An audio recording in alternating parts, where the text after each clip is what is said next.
નમસ્તે. જલસો પોડકાસ્ટના એક ઓર ફ્રેશ એપિસોડમાં આપનું સ્વાગત છે.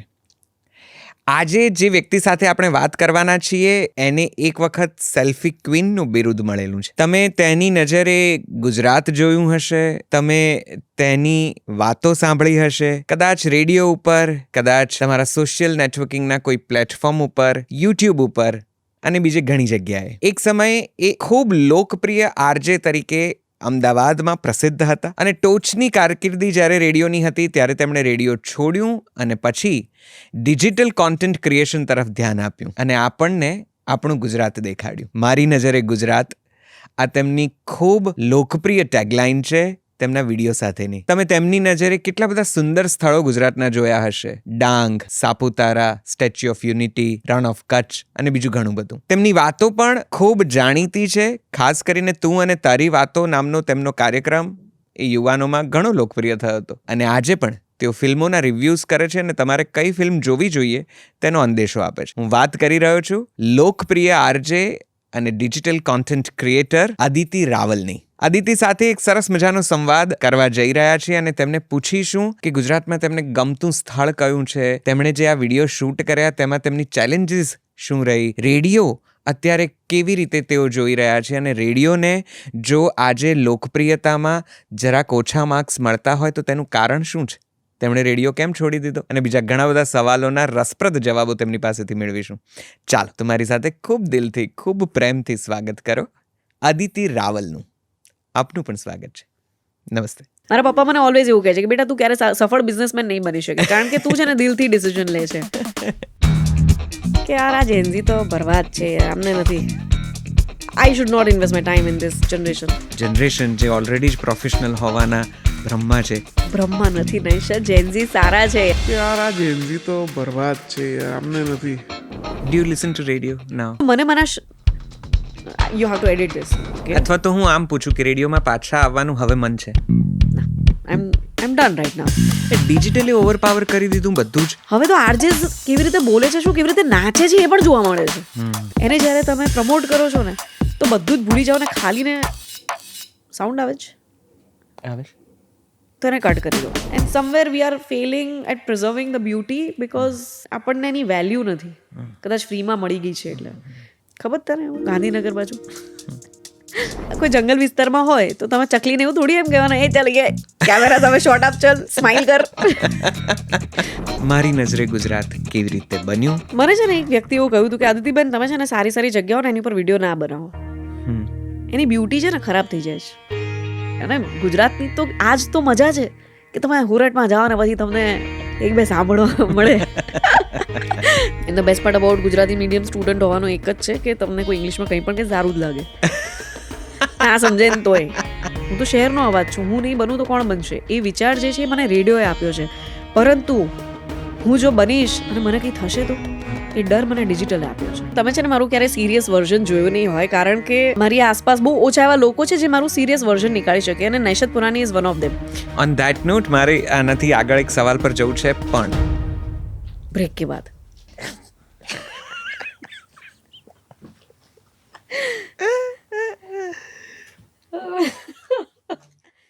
Welcome Aditi. Thank you so much Naishat. So good to have you with me right now with us.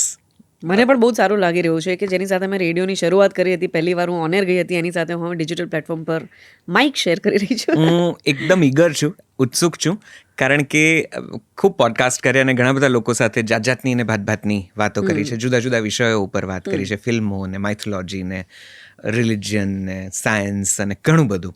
આજે પહેલી વખત હું એક એવી વ્યક્તિ સાથે મુલાકાત કરી રહ્યો છું કે જેની સાથે એક મેં મારા આ ક્ષેત્રની શરૂઆત કરી છે, બીજું કે જેણે ગુજરાતને જોતા શીખવાડ્યું છે. એક એની નજરે અને એવું કહેતા જ્યારે તમે એમ કહો કે મારી નજરે ગુજરાત, એ એટલું બધું પોતિકું વાક્ય છે કે ભલે તમારી નજરે જોયેલું ગુજરાત હોય, દરેકે ગુજરાતને પોતાની નજરથી જોવાની જરાક એણે ટહેલ નાખી છે અને એક પ્રકારનો ઉન્માદ જગાડ્યો છે. મને લાગે છે કે તમે કેટલાક એ વ્યક્તિઓમાં સામેલ છો કે જેણે ગુજરાતની ખૂબસૂરતીને આટલી સુંદર રીતે દેખાડી છે ને એના પછી તો ઘણો ફાલ છે, ઘણા બધા લોકોએ ટ્રાવેલ કર્યું ને એવું બધું. પણ આ ટ્રાવેલ બ્લોગર્સ ને સોલો ટ્રાવેલર્સ ને વેન્ડર લસ્ટ ને વેન્ડર લિસ્ટ ને આવું બધું નહોતું, આવા હેશટેગ કે ટેગ્સ, ત્યારે તમે ગુજરાતમાં ફરી વળ્યા. તો આજે હું એક એવા વ્યક્તિ સાથે સંવાદ સાધવાનો છું જેની રેડિયોની અદ્ભુત કરિયર છે, ડિજિટલ માસ્ટર તરીકે જેને એસ્ટાબ્લિશ કરી શકાય, અને હવે તો ટ્રાવેલર કે ટ્રાવેલોગ જેને કહે છે એ પ્રકારના ઇનિશિએટર તરીકે તમારું નામ છે. સો ખૂબ દિલથી, ખૂબ પ્રેમથી, ખૂબ આદરથી સ્વાગત કરું છું તમારું. Thank you so much. બસ આ તે આદરથી સ્વાગત કર્યું ત્યાં સુધી તે તમે કહ્યું એ મને ગમ્યું. બાકી હવે આપણે તું તારી ઉપર આવીશું, અને રિસ્પેક્ટ વાળી તું તારી છે, કારણ કે એમાં મને આત્મીયતાનો વધારે અનુભવ થશે. Absolutely. So good to have you with us right now. Thank you so much for joining. Thank you so much, Naishat. So પહેલો સવાલ એક ખેર ટ્રાવેલની તો તારી અદ્ભુત જર્ની છે ને એના ઉપર મારે આવવું જ છે. મને બહુ જ રસ છે કે તું એના વિશેની નાની નાની વાતો અમને જણાવે. પણ એનાથી વધારે મારે પહેલો સવાલ જે કદાચ તારા ચાહકોમાં આ સૌથી પહેલો હશે કે રેડિયો કેમ છોડી દીધું, અને બીજો એની સાથે આ સવાલની સાથે એક બીજો સવાલ આવે જ કે ફરી રેડિયો પર ક્યારેય આવશો. આ બે સવાલથી શરૂ કરીએ અને પહોંચીએ પછી ગુજરાતના જુદા જુદા સ્થળે. ટેલ મી વન થિંગ, કે આ શોની અંદર લોકો લાંબા જવાબ આપે એ લોકોને ગમે છે કે ટૂંકા જવાબ ગમે છે? લાંબા. કારણ કે આ અમે લગભગ 1.5-2 કલાકના એવરેજ ઇન્ટરવ્યૂઝ કરીએ છીએ અને જોવાય છે. સો ફુરસતે આરામથી તમારી અનુકૂળતા. રેડિયો કેમ છોડ્યું એનો જવાબ તો આઈ એમ શ્યોર ઘણા બધા લોકોને નહીં ખબર હોય. પણ પહેલાં એવું હતું કે મેં 8 વર્ષ રેડિયો કર્યો. હવે મારી બહુ બાલિશ ઉંમરે હું રેડિયોમાં આવી હતી. જસ્ટ કોલેજમાં એક્ઝામ આપી, એના પછી સમર વેકેશનમાં એક એવરેજ વિદ્યાર્થી જે કરે છે ચાલી રહ્યું છે, ફોટોગ્રાફીના ક્લાસીસ ચાલી રહ્યા છે, ઇંગ્લિશ આપણું સારું હોય નહીં ગુજ્જુ મીડિયમ એટલે ઇંગ્લિશ સ્પીકિંગ અને પર્સનાલિટી ડેવલપમેન્ટના ક્લાસીસ ચાલી રહ્યા છે. અને વેકેશનમાં પછી એક જણની મમ્મીએ કહ્યું કે યાર રેડિયો નામની એક નવી વસ્તુ આવવા જઈ રહી છે, Aditi, you just go and do the audition. મને આજે પણ યાદ છે કે હું રેડિયોમાં જે રીતે એન્ટર થઈ છું ને, એ એક્સિડેન્ટલ આરજે જર્ની છે મારી. કે ફ્રેન્ડની મમ્મીએ કહ્યું એમ, અને પછી ફ્રેન્ડે ફોર્મ ભર્યું. કેમ? કારણ કે ઇંગ્લિશમાં હતું. એકદમ ઓડિશન મેં જાતે આપ્યું, 3 રાઉન્ડમાં પાસ થઈ ગઈ એન્ડ ઓલ. તો એ જે જર્ની સ્ટાર્ટ થઈ ને કે TY BComની એક્ઝામ આપી છે, તમારા હાથમાં હજી ડિગ્રી છે નહીં, એન્ડ તમને એક એવી ઓપોર્ચ્યુનિટી મળી કે ભાઈ તમે બોલો છો ને, બહુ જ બધા લોકો સાંભળે છે.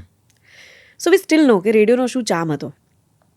સલામ નમસ્તે, રંગ દે બસંતી, આવી બધી પિક્ચર આપણે સ્કૂલ કોલેજ વખતે જોઈ હોય, એટલે તમને ઓલવેઝ એવું હોય કે યાર I want to be that voice, very important voice, કે જે રેડિયો ઉપર આવશે, વાત કરશે તો લોકોને તો ગમશે, સાથે સાથે ઇન્સ્પાયરિંગ રહેશે, સોસાયટીમાં કોન્ટ્રીબ્યુટ કરશે. નો ડાઉટ એ યંગ એજ ઉપર આ બધા શબ્દોની પણ સમજ નથી. એ વખતે તો એક જ સમજ હતી કે યાર ધ્વનિત કરે છે ને એવું કરવું છે.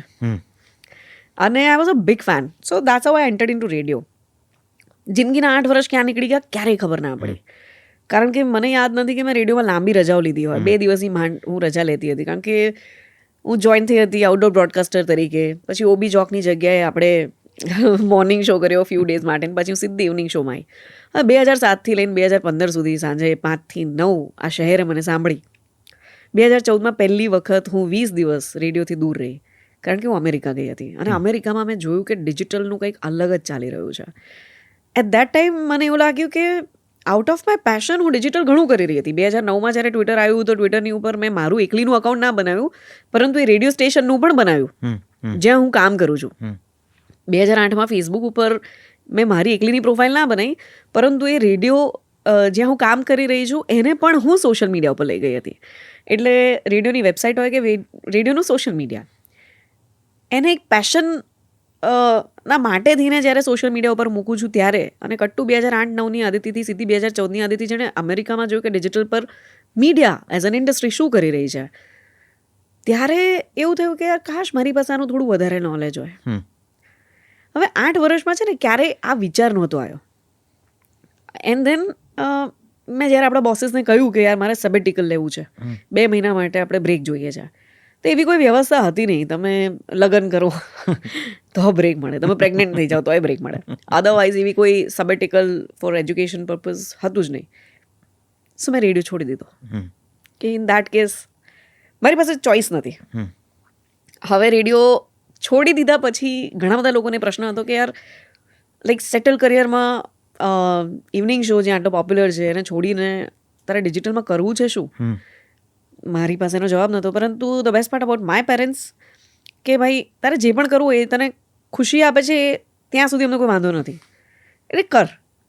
અમને સમજાતું નથી તું શું કરવા જઈ રહી છે, પણ અમને લાગે છે કે તું કંઈક કરી લઈશ. Same with the radio. એ વખતે પણ એમને મને થર્ડ રાઉન્ડ ઓડિશનમાં આવ્યા ને ત્યારે મેં પૂછ્યું હતું કે પપ્પા જયપુર જવું પડે એમ છે તો જવું? એના માટે જ મેં પૂછ્યું, બાકી મેં ઓડિશનનું તમને ખબર પણ નહોતી. બસ એમણે એકવાર એવો કન્ફ્યુઝન હતું કે યાર બીકોમની ડિગ્રી ઉપર 10,000ની સેલરી કોઈ આપતું હશે? ફ્રોડ કંપની તો નહીં હોય ને? તો મેં કહ્યું કે ના, એમને એવું લાગે છે મારામાં ટેલેન્ટ હશે તો જ આપે છે. And same happen with the digital કે 2009માં ભલે સોશિયલ મીડિયા ઉપર હું આવી, પરંતુ 2010 કે 12 એવો કોઈ સમય હતો જ્યારે અલગ અલગ એપ્લિકેશન ઇન્ડિયામાં એન્ટર થઈ રહી હતી. સો 2012માં એવી એપ્લિકેશન પણ એક આવી છે જેણે મને એવું કહ્યું કે તમે આદિતિબેન અમારા સોશિયલ મીડિયા ઉપર આવો અને મસ્ત મજાની તમારી પ્રોફાઇલ બનાવો, અમે એને બ્લુ ટિક આપીશું, and this is not Twitter. તો મને થયું કે ઓકે, અને મને શું મળશે? તો કે 35,000 રૂપિયા. આઈ વોઝ લાઈક વાવ, એક અકાઉન્ટ ક્રિએટ કરવાના 35,000 રૂપિયા, અને કે મને જ. સો એ લોકો એ વખતે ટેકનિકલ જવાબ આપ્યો છે, હું નથી સમજી શકી. I think that was one of the reason કે મને 2014માં ઈચ્છા હતી કે ભાઈ હું ડિજિટલને વધારે ડીપલી જાણું, જેથી કોઈ મારી જોડે એ લેંગ્વેજમાં વાત કરે તો સમજી તો શકું. જેમ રેડિયોની પોતાની એક આગવી ભાષા છે, આપણે કહીએ લિંક, કરેક્ટ. તો એ આમ જનતાને નહીં ખબર પડે, પરંતુ માસ કમ્યુનિકેશનના સ્ટુડન્ટને ખબર પડશે કે આને લિંક કહેવાય, આને સ્પાઇક કહેવાય, આને ઇન્ટ્રો કહેવાય, આને આઉટ્રો કહેવાય. કરેક્ટ.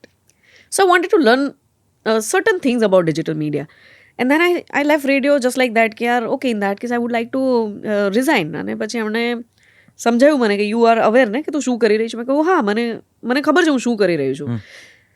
અને ડિજિટલની આખી એક જર્ની સ્ટાર્ટ થઈ, જેમાં પહેલાં 2 વર્ષ મેં બહુ એક્સપેરિમેન્ટ કર્યા અને શીખી જાણી. મેં લિસ્ટ ઓફ ક્વેશ્ચન્સ બનાવ્યા, કારણ કે એ વખતે ન્યૂ એજ મીડિયા માર્કેટિંગ પણ ક્યાંય ચાલતું નહોતું ભણાવવાનું. બધા કોર્સીસ ને બધું પણ યુકેમાં હતું. કરેક્ટ.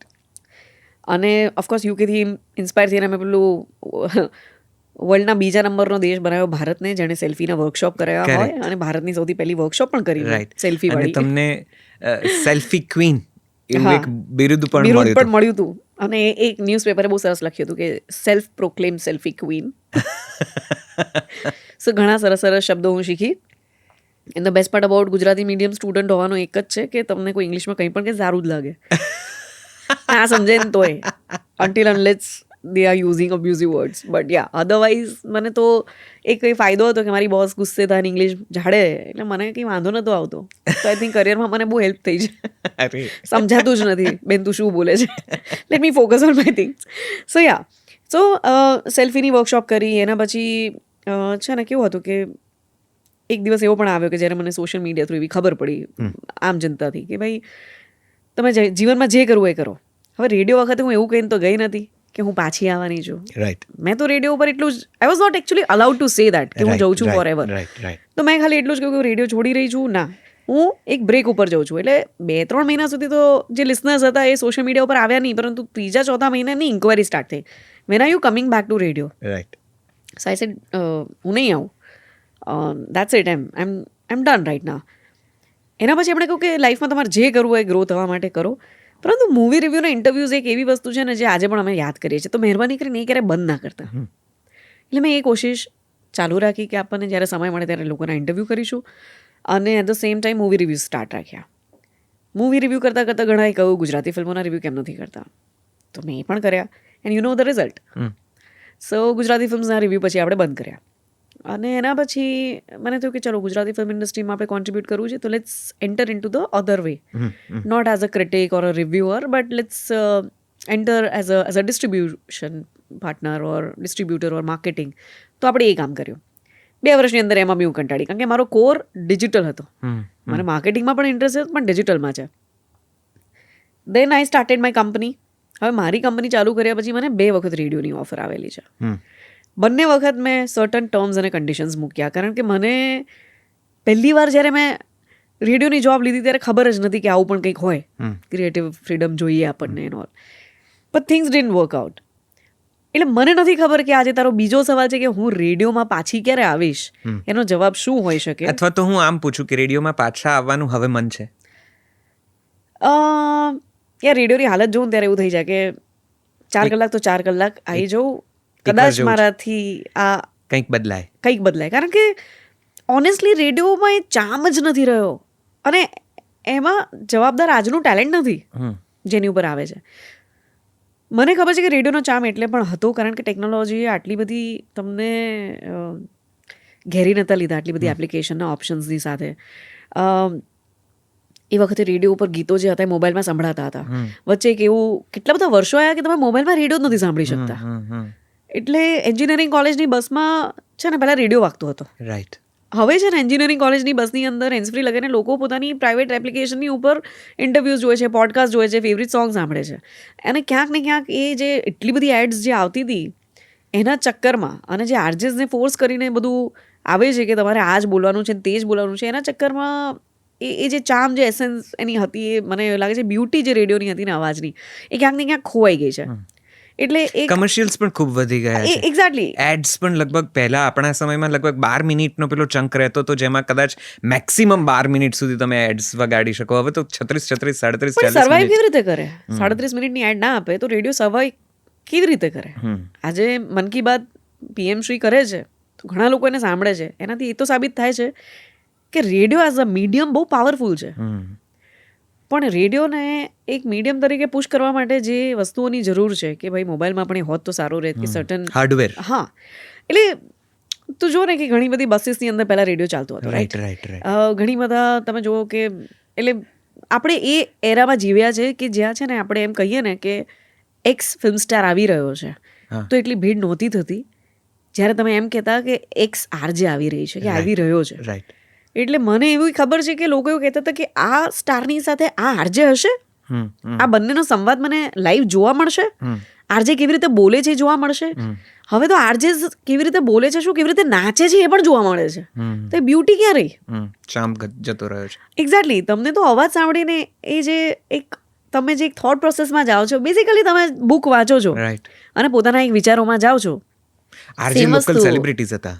હા, લોકલ સેલિબ્રિટીઝ હતા, અને એકચ્યુઅલી સેલિબ્રિટીઝ કરતાં બી લોકોનો અવાજ હતા. આઈ મીન કોઈ એક છોકરી છે કે જેનું દિલ તૂટી ગયું છે ને એ જો કોઈ એના ફેવરિટ લવ ગુરુને કોલ કરે છે તો એના અવાજમાં જે દર્દ હતું એ સાંભળીને પેલો આરજે કહેતો હતો કે આઈ કેન અન્ડરસ્ટેન્ડ, તમારા અવાજથી મને લાગી રહ્યું છે કે તમે દુઃખમાં છો.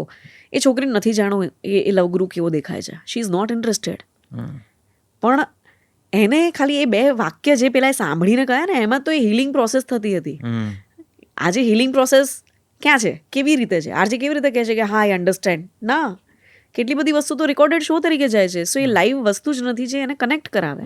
ઇનોવેટિવ આઈડિયાઝની પણ ઘણી કમી છે. કેટલા બધા સુંદર સુંદર આઈડિયાઝ આપણે એક્ઝિક્યુટ સારા બ્રેનની પાછળ પૈસા ક્યાં નાખે છે આ લોકો? જે એવા જરૂરી વ્યક્તિઓ છે જે આ ઇન્ડસ્ટ્રીને બહુ ડીપલી સારી રીતે જાણે છે, સમજે છે. કેટલા એવા લોકો હશે કે મને યાદ છે 1200 જણાના ઓડિશનમાંથી 11 જણા સિલેક્ટ થયા હતા અને 11માંથી 7 આરજે બન્યા ને 7માંથી ઘણી 2 કદાચ નામ કર્યા હશે. હવે એ રેશિયોમાં જ્યારે 60-70 લાખની વસ્તી હતી એમાંથી આટલા જ મહાન ટેલેન્ટ મળ્યા તો તમારે એકચ્યુઅલી ટેલેન્ટને સાચવવા માટે જેટલું પણ ઇન્વેસ્ટમેન્ટ કરવું પડે ને કરવું જોઈએ. કારણ કે એ ટેલેન્ટ છે જે ખાલી લોકો સાથે કનેક્ટ નથી થયો, એ ક્યાંક ને ક્યાંક એને મોટિવેટ કરે છે, એને ઇન્સ્પાયર કરે છે, એનો અવાજ બને છે, એનો સાથી બને છે, એનો બેસ્ટ ફ્રેન્ડ બને છે, એન્ડ સિટીને રિપ્રેઝન્ટ કરે છે. તમારું કલ્ચર શું છે અને એક આરજે સાથે વાત કરો તો તમને ખબર પડે કે આ શહેરનો મિજાજ કેવો છે. તો ચાલ ને આરજેને સાંભળીએ. આ છોકરી કે આ છોકરો જે બોલે છે ને એવો છે. મેટ્રોપોલિટન કલ્ચરની અંદર નાવ યુ ડોન્ટ ઇવન નો કે આ શહેરનો મિજાજ કેવો છે. તો એ મિજાજને પણ એ રિપ્રેઝન્ટ નથી કરી શકતા. તો રેડિયો તને શું લાગે છે ક્યાં થાપ ખાઈ ગયું, ક્યાં ચૂકી ગયું? Local connect. આજે ધારો કે કોઈ કચ્છની વ્યક્તિ અમદાવાદમાં આરજે બને છે કે કોઈ રાજકોટની વ્યક્તિ અમદાવાદમાં આરજે બને છે તો એણે ક્યાં અમદાવાદ જેવું ગુજરાતી બોલવાની જરૂર છે? You stick to your language. તારો જે ટોન છે તું ના બદલીશ. અમદાવાદમાં કેટલાય કાઠિયાવાડીઓ હશે જેને એ ટોન સાંભળીને એનાથી કનેક્ટ ફીલ થશે. અને સેમ વસ્તુ કે એક અમદાવાદી વ્યક્તિ જો સુરત જશે તો એ તનું ટ નહીં કરી શકે. તો સુરતી માણસ સુરતની અંદર મારા જેવી આરજેને સાંભળીને ક્યારેય પોતાની વ્યક્તિ જેવું ફીલ નહીં કરી શકે. કરેક્ટ.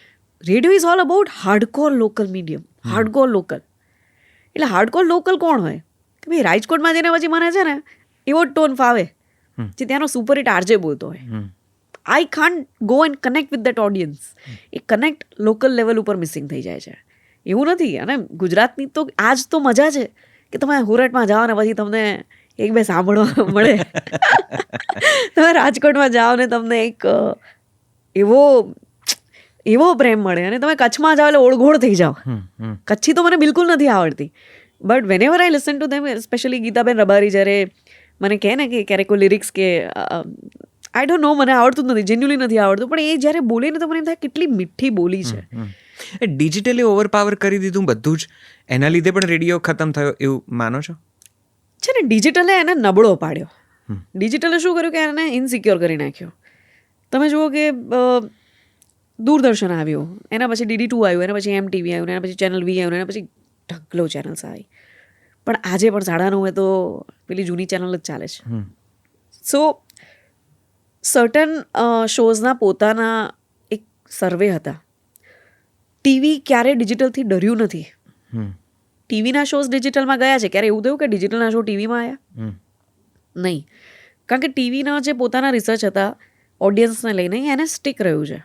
નવો ડિજિટલનો એરા આવ્યો તો એણે શું કર્યું કે ભાઈ મારી સિરિયલ હવે તારે રસોઈ કરતાં નથી જોઈ, પરંતુ તેમ છતાં જોઈ છે, OTT ઉપર જઈને જોઈ આવી. સો ડિજિટલને એક ટૂલની રીતે વાપરવાની જરૂર હતી રેડિયોએ. પોતાના શોને વધારે લોકો સુધી લઈ જવાની જરૂર હતી થ્રુ ડિજિટલ. નહીં કે ડિજિટલને કોમ્પિટિશન સમજે. રાઈટ. પોતાના આરજેને ડિજિટલ સ્ટાર બનાવવાને એનો કોઈ મતલબ જ નથી. તો પછી તમે ડિજિટલ સ્ટાર જ કહો એને. તમે કહી દો આ VJ છે, વિડીયો જોકી છે મારો, કે ડિજિટલ જોકી છે.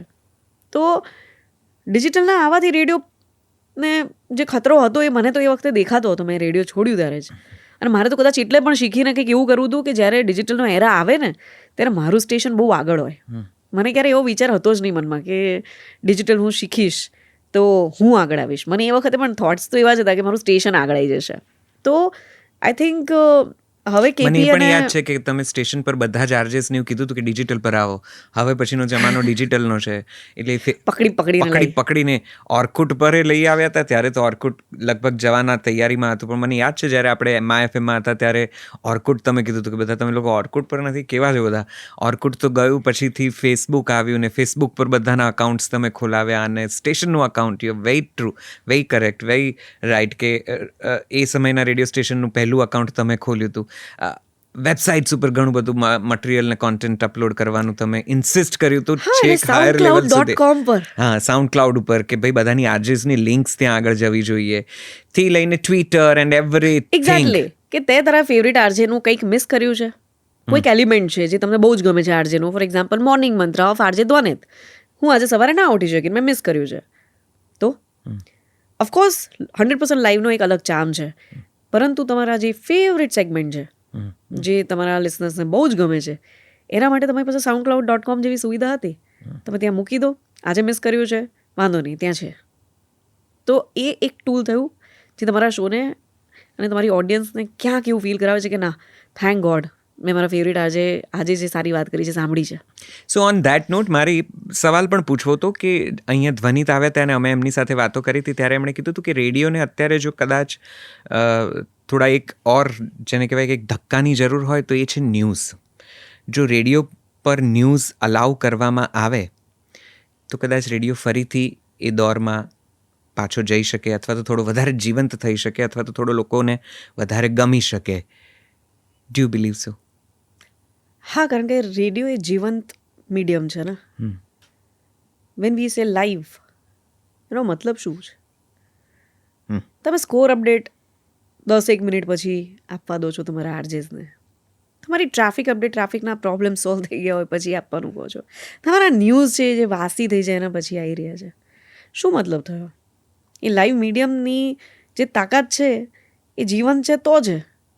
રેકોર્ડેડ શો કરીને તમે શું, એટલે એક શહેરમાં બેસીને આરજે 4 શહેરના શો કરે તો પછી કેવી રીતે કનેક્ટ બેસે? તો રેડિયોને તો ક્યાંક ને ક્યાંક એવું પણ લાગે કે જાણી જોઈને જાણે એને ઇગ્નોર માર્યો હોય, અને પછી હવે એનો વિકાસ નથી થઈ રહ્યો, અને આપણે એમ કહીએ છીએ કે રેડિયો તો એઝ અ મીડિયમ ગ્રોથ નથી થતો. તો પોલિસી લેવલના પ્રશ્નો છે? બની શકે. મેં તો ક્યારેય રેડિયો પોલિસીનો અભ્યાસ નથી કર્યો, કારણ કે લોકો જે માસ્ટર્સ ઇન કમ્યુનિકેશન કરે છે, ઇવન લિબરલ સ્ટડીઝની અંદર પણ હવે એમને રેડિયો કરતાં વધારે ક્રિએટર કેવી રીતે બનાય એમાં ઇન્ટરેસ્ટ છે. પણ આ લોકોએ ક્યારેય એ તો વિચાર્યું જ નથી કે જે દિવસે આ પરપોટો ડિજિટલનો ફૂટ્યો એ દિવસે આજે તમે ઇઝી મનીમાં પડ્યા છો ને બોસ, 8 કલાકની જોબ કરવાની આવશે ત્યારે નહીં કરી શકો. કારણ કે ઘણા લોકોને ખબર નથી કે 4 કલાકનો શો કરનારી વ્યક્તિ 8 કલાકની નોકરી કરે છે ત્યાં. એ આરજે ફેમસ જે તે સમયે થયા છે એમણે 10-10 કલાક કામ કર્યા છે. એ આરજેને તમે કોર્પોરેટના કલ્ચરમાં બાંધી જ ના શકો કે ભાઈ તું આવીને ઓફિસમાં થમ નાખ નહીં તો અડધી સેલરી પૂરી. એમની ક્રિએટિવ લિબર્ટી લઈ લેવી, એમના KPA KRAની અંદર વ્યૂઝના સ્ટ્રેસ આપવા, એમને તમે ન્યૂઝની ફ્રીડમ નથી આપી રહ્યા કારણ કે એ પોલિસીમાં છે નહીં we can not cover news, we can not cover score update on the spot, live નહીં આપી શકીએ. આ બધી વસ્તુઓ આપણે તો આરજે લાઈવ કરેલું છે એટલે આપણને વધારે ખબર છે કે એનો ઇમ્પેક્ટ શું છે. એમ ઘણી બધી વાર મને જ્યારે ડિજિટલ એઝ અ મીડિયમ હતું જ નહીં આપણી પાસે તો લોકો 5-5 રૂપિયા ખર્ચીને પેલા SMS કરતા હતા આપણને કોન્ટેસ્ટમાં પાર્ટિસિપેટ કરવા. એટલે રેડિયો ઉપર પૈસા ખર્ચીને લોકોએ પાર્ટિસિપેટ કર્યું છે. એનો ચામ હતો, એ રેડિયો જોયો હોય અને પછી તમે આવી હાલત જુઓ રેડિયોની કે જેમાં મફતમાં કંઈ આપો છો ને તોય 1500ની ભીડ ના થાય. Do you listen to radio now? No, મેં ધ્વનિ તો છોડી દીધો એટલે મારા માટે રેડિયો એટલે ધ્વનિત. હા, એની ડે. હવે હું કદાચ સાંભળું કે ભાઈ ગાડીમાં છું અને કશું જ નથી એનો તો પછી કદાચ I like to listen to 104 because they have less ads અને મોર મ્યુઝિક. એક સમયે તો ગીતો પણ એટલા સુંદર ને ક્રેક થતા હતા કે આ સોંગ આ રેડિયો પર આ સમયે અમારી સાથે પહેલી વાર. હા, એટલે એના હવે એ બધું માટે ચામ જ જતો રહ્યો છે, પૂરું થઈ ગયું. તો આરજેનો કોર ઇન્ટરેસ્ટ છે ને મ્યુઝિક, શહેરની વાઇબ, લોકોની વાતો, આ જ બધો હતો. એટલે મને એવી ખબર છે કે સર્ટન એક્સક્લુઝિવ મ્યુઝિક પહેલી વખત રેડિયો ઉપર તમે આ સ્ટેશન ઉપર સાંભળશો એની ડીલ્સ થતી, નેશનલ ડીલ્સ. યસ, રાઈટ, કે આ ગીત તો તમને એક અઠવાડિયા સુધી અહીંયા જ સાંભળવા મળશે. રાઈટ. એ પૈસા ક્યાં જતા રહ્યા? ડિજિટલ. કે આ એક્સક્લુઝિવ ક્યાં મળશે સૌથી પહેલાં સાંભળવા? મને તો લાગે છે કદાચ ઇન્સ્ટાગ્રામ પર હશે કે સૌથી પહેલાં લોકો રીલ બનાવે 30 સેકન્ડની, પછી ખબર પડે આ કયું છે એન્ડ ધેન પિક્ચર આવે એટલે ખબર સો પડે. ગિવન અ ચાન્સ હજી એ રેડિયો પર એક વખત જવાની ઈચ્છા ખરી. અરે રેડિયોમાં જો એ વસ્તુ એ જે ચામ છે એ હોય તો. બાકી મારે કોઈ KPA KRA માટે થઈને રેડિયો નથી કરવું કે ભાઈ તમે જાઓ અને સવારે 10 વાગે ઓફિસ આવી જાઓ અને થમ મારો ને પછી નક્કી કરો ને પછી ખબર પડે કે આ તો બોલાય નહીં તે તો બોલાય નહીં ને ભાઈ બાંધીને તો તમે કેવી રીતે એનર્જીને રાખી શકો? એક વખત તે તું પોપ્યુલર આરજેની લિસ્ટમાં હતી, એ જેટલા પણ સર્વેસ થતા એમાં always you were topping the charts. Okay, એ પછીથી તે ડિજિટલ મીડિયમ ઉપર એક્સપ્લોર કરવાનું શરૂ કર્યું અને you ruled the medium. Digital content creator આ શબ્દ અસ્તિત્વમાં પણ નહોતો ત્યારથી you are creating the content, અને કેટલા powerful content you are creating. Influencers તમારા બાયોમાં પણ છે કદાચ. એટલે છેલ્લા કેવું છે કે કોવિડ પછી ડિજિટલનો જે યુઝેજ વધ્યો છે એના પછી ઇન્ફ્લુઅન્સર છે ને ક્યાંક ને ક્યાંક એવો શબ્દ બની ગયો કે તમને હવે એમાં રિસ્પેક્ટ નથી મળતી. એબ્સોલ્યુટલી. એટલે હું એ જ પૂછવા માંગતો હતો, અને હમણાં તે સરસ વાત કરી કે આ ડિજિટલનો પરપોટો ફૂટી જશે જે દિવસે, એ દિવસે શું થશે? ડુ યુ થિંક કે આ ડિજિટલનો પરપોટો ફૂટશે કે ઓર આગળ વધશે? ડિજિટલને, આ મીડિયમને તે રૂલ કર્યું છે અને જાતનો કોન્ટેન્ટ. મને યાદ છે પેલા ટ્વિટર ઉપર આપણે એક વખત ઉત્તરાયણ ઉપર એક કેમ્પેઇન કર્યું હતું, #શોકેસ ઉત્તરાયણ. હા, #શોકેસ ઉત્તરાયણ, જેમાં અમદાવાદની અથવા તમારા શહેરની ઉત્તરાયણ તમે શોકેસ કરો ને હેશટેગમાં. અને કેવા બધા એ પેલા વૃક્ષવાળું કેમ્પેઇન હોય કે માય બેબી ટ્રી કે બધા જ કેમ્પેઇન્સ જે એ સમયે ડિજિટલ પર કોઈ વિચારતું પણ નહોતું.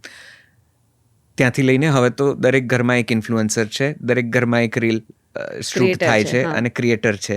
ડુ યુ થિંક કે આ ડિજિટલનો સમય હવે ફૂટવાનો છે, ફૂટશે એવું ડુ યુ પ્રિડિક્ટ? હા, એટલે જો ડિજિટલમાં છે ને, જેમ કે આજે જેનો ઉપયોગ ખરેખર બહુ સારા ઇન્ટેન્શનની સાથે કરે છે ને, એની તો એ તો લાંબી રેસનો ઘોડો છે. એટલે આ પેલા જેવું છે કે ભાઈ મેં રેડિયો કર્યું ને તો મેં રેડિયોને એઝ અ પ્લેટફોર્મ યુઝ કર્યું. રેડિયો શું હતું કે મારી સાથે કલાકાર બેઠો છે અને કલાકારની બહુ જ સરસ ઓડિયન્સ બીજી બાજુ છે, તો હું વચ્ચે એક બ્રિજ છું. તો મેં રેડિયોને ક્યારેય એ માધ્યમ તરીકે નથી વાપર્યો કે આજે હું રેડિયો પર આવું, ફેમસ થઈ જાઉં અને પછી ફિલ્મ એક્ટ્રેસ બની જાઉં યા તો કંઈક ટીવીમાં જોબ કરી લઉં. મેં એ માધ્યમનો ઉપયોગ એ માધ્યમ જેના માટે છે એના માટે કર્યો. સેમ વિથ ધ ડિજિટલ પોતે એ જે લિબર્ટી લઈને આવ્યું છે તમારા લાઈફની અંદર, એનો ઉપયોગ જો તમે સાચી રીતે કરો છો, સાચી દિશામાં કરો છો, કે એક એવી વ્યક્તિ છે જે બહુ નીરસ જીવન જીવી રહી છે ને એને સરસ રેસીપી આવડે છે ને એને પોતાની ચેનલ સ્ટાર્ટ કરી છે અને હવે એને લોકો ગમાડે છે, એની રેસીપી ગમાડે છે. એ એક સ્ત્રી જે સાવ અજાણી શહેરમાં છે અને અજાણ્યા શહેરની અંદર એને એક સરસ સોર્સ ઓફ ઇન્કમની એક રીત મળી ગઈ, તો પછી એના માટે આ પરપોટો નહીં ફૂટે. પરંતુ જે લોકો ડિજિટલમાં એવું વિચારે છે કે હું ક્રિએટર બનું, પેલી એ તો રેસીપી એટલે શેર કરી કારણ કે કંટાળતી હતી ને એને લાગ્યું છે ને યાર મારા વખાણ થાય છે ને તો હું આને યુટ્યુબ ઉપર મૂકું ને યુટ્યુબર બની જાઉં. એન્ડ યુ નેવર નો ક્યારે કોણ યુટ્યુબર બની જાય. So the best part about digital platform is એ તમને ઉંમરમાં ક્યાંય બાંધતું નથી. એ એક એવી જોબ છે જે તમને કમ્ફર્ટ ઝોન આપે છે. તમને જે ગમે છે એ કરો, લોકોને ગમશે તો તમને પૈસા મળશે, નહીં મળે તો તમે તો ગમે છે એટલે કરો છો. એની સાથે જેટલા બી એ પ્લેટફોર્મ પર જોડાયા છે એના માટે digital medium is not a પરપોટો. વેલ થોટ સાથે આવો, ગ્રેટ મીડિયમ. પણ જે પેલું સ્કૂલમાં એક એવું છે કે ભાઈ મારે ગેમર બની જવું છે. કેમ? કારણ કે મને નેશનલ ક્રિએટર એવોર્ડ મળી જશે ગેમર બનીને.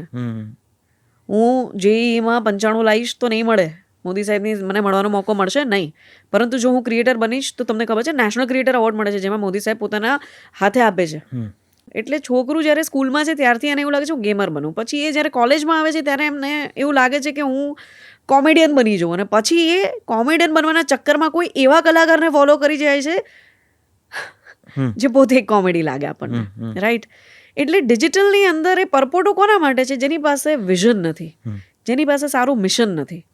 આજે મેં ટ્રાવેલના કોન્ટેન્ટ જે સ્ટાર્ટ કર્યા છે એ પ્લેટફોર્મનો સાચો ઉપયોગ કરવા માટે કર્યા છે. મારું ટેલેન્ટ સાચી જગ્યાએ વપરાય એના માટે કર્યા છે. અને એમાંથી બી તમે પૈસા બનાવી જ શકો છો જો તમને આવડે તો.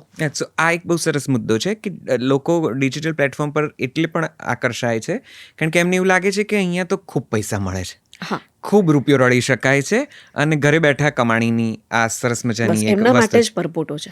હું એ જ કહું છું. તો મને આજે એ પણ જણાવો, કારણ કે ડિજિટલને તમે જેટલું સમજ્યા છો કે તે જ્યારથી જ આ કર્યું છે ત્યારથી તો કોઈને ખબર પણ નથી કે આટલા બધા મીડિયમ કે પ્લેટફોર્મ્સ આવશે, ત્યારથી યુ આર એક્ટિવ એન્ડ હાવ. તો ડિજિટલ પર પૈસા બને છે? ડિજિટલ પ્લેટફોર્મ પર તમને પૈસા ના મળે. મળે કોને મળે?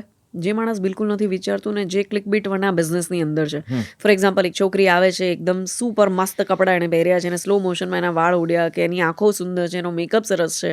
છોકરી એટલા માટે કહું છું, બિંગ અ ગર્લ મેં એવું જોયેલું છે અને એટલા માટે જ મારા સોશિયલ મીડિયા પ્લેટફોર્મની ઉપર હું એ અદિતિ રહેતી જ નથી જે એ પ્રકારની તમને ઇન્સ્પિરેશન આપે કે ના વ્યૂઝ માટે આપણે બોડી શો કરવી પડે, સ્કિન શો કરવો પડે, અથવા તો જે મને એવું લાગે છે કે કોન્ટેન્ટથી વિરુદ્ધ જઈ રહ્યું છે.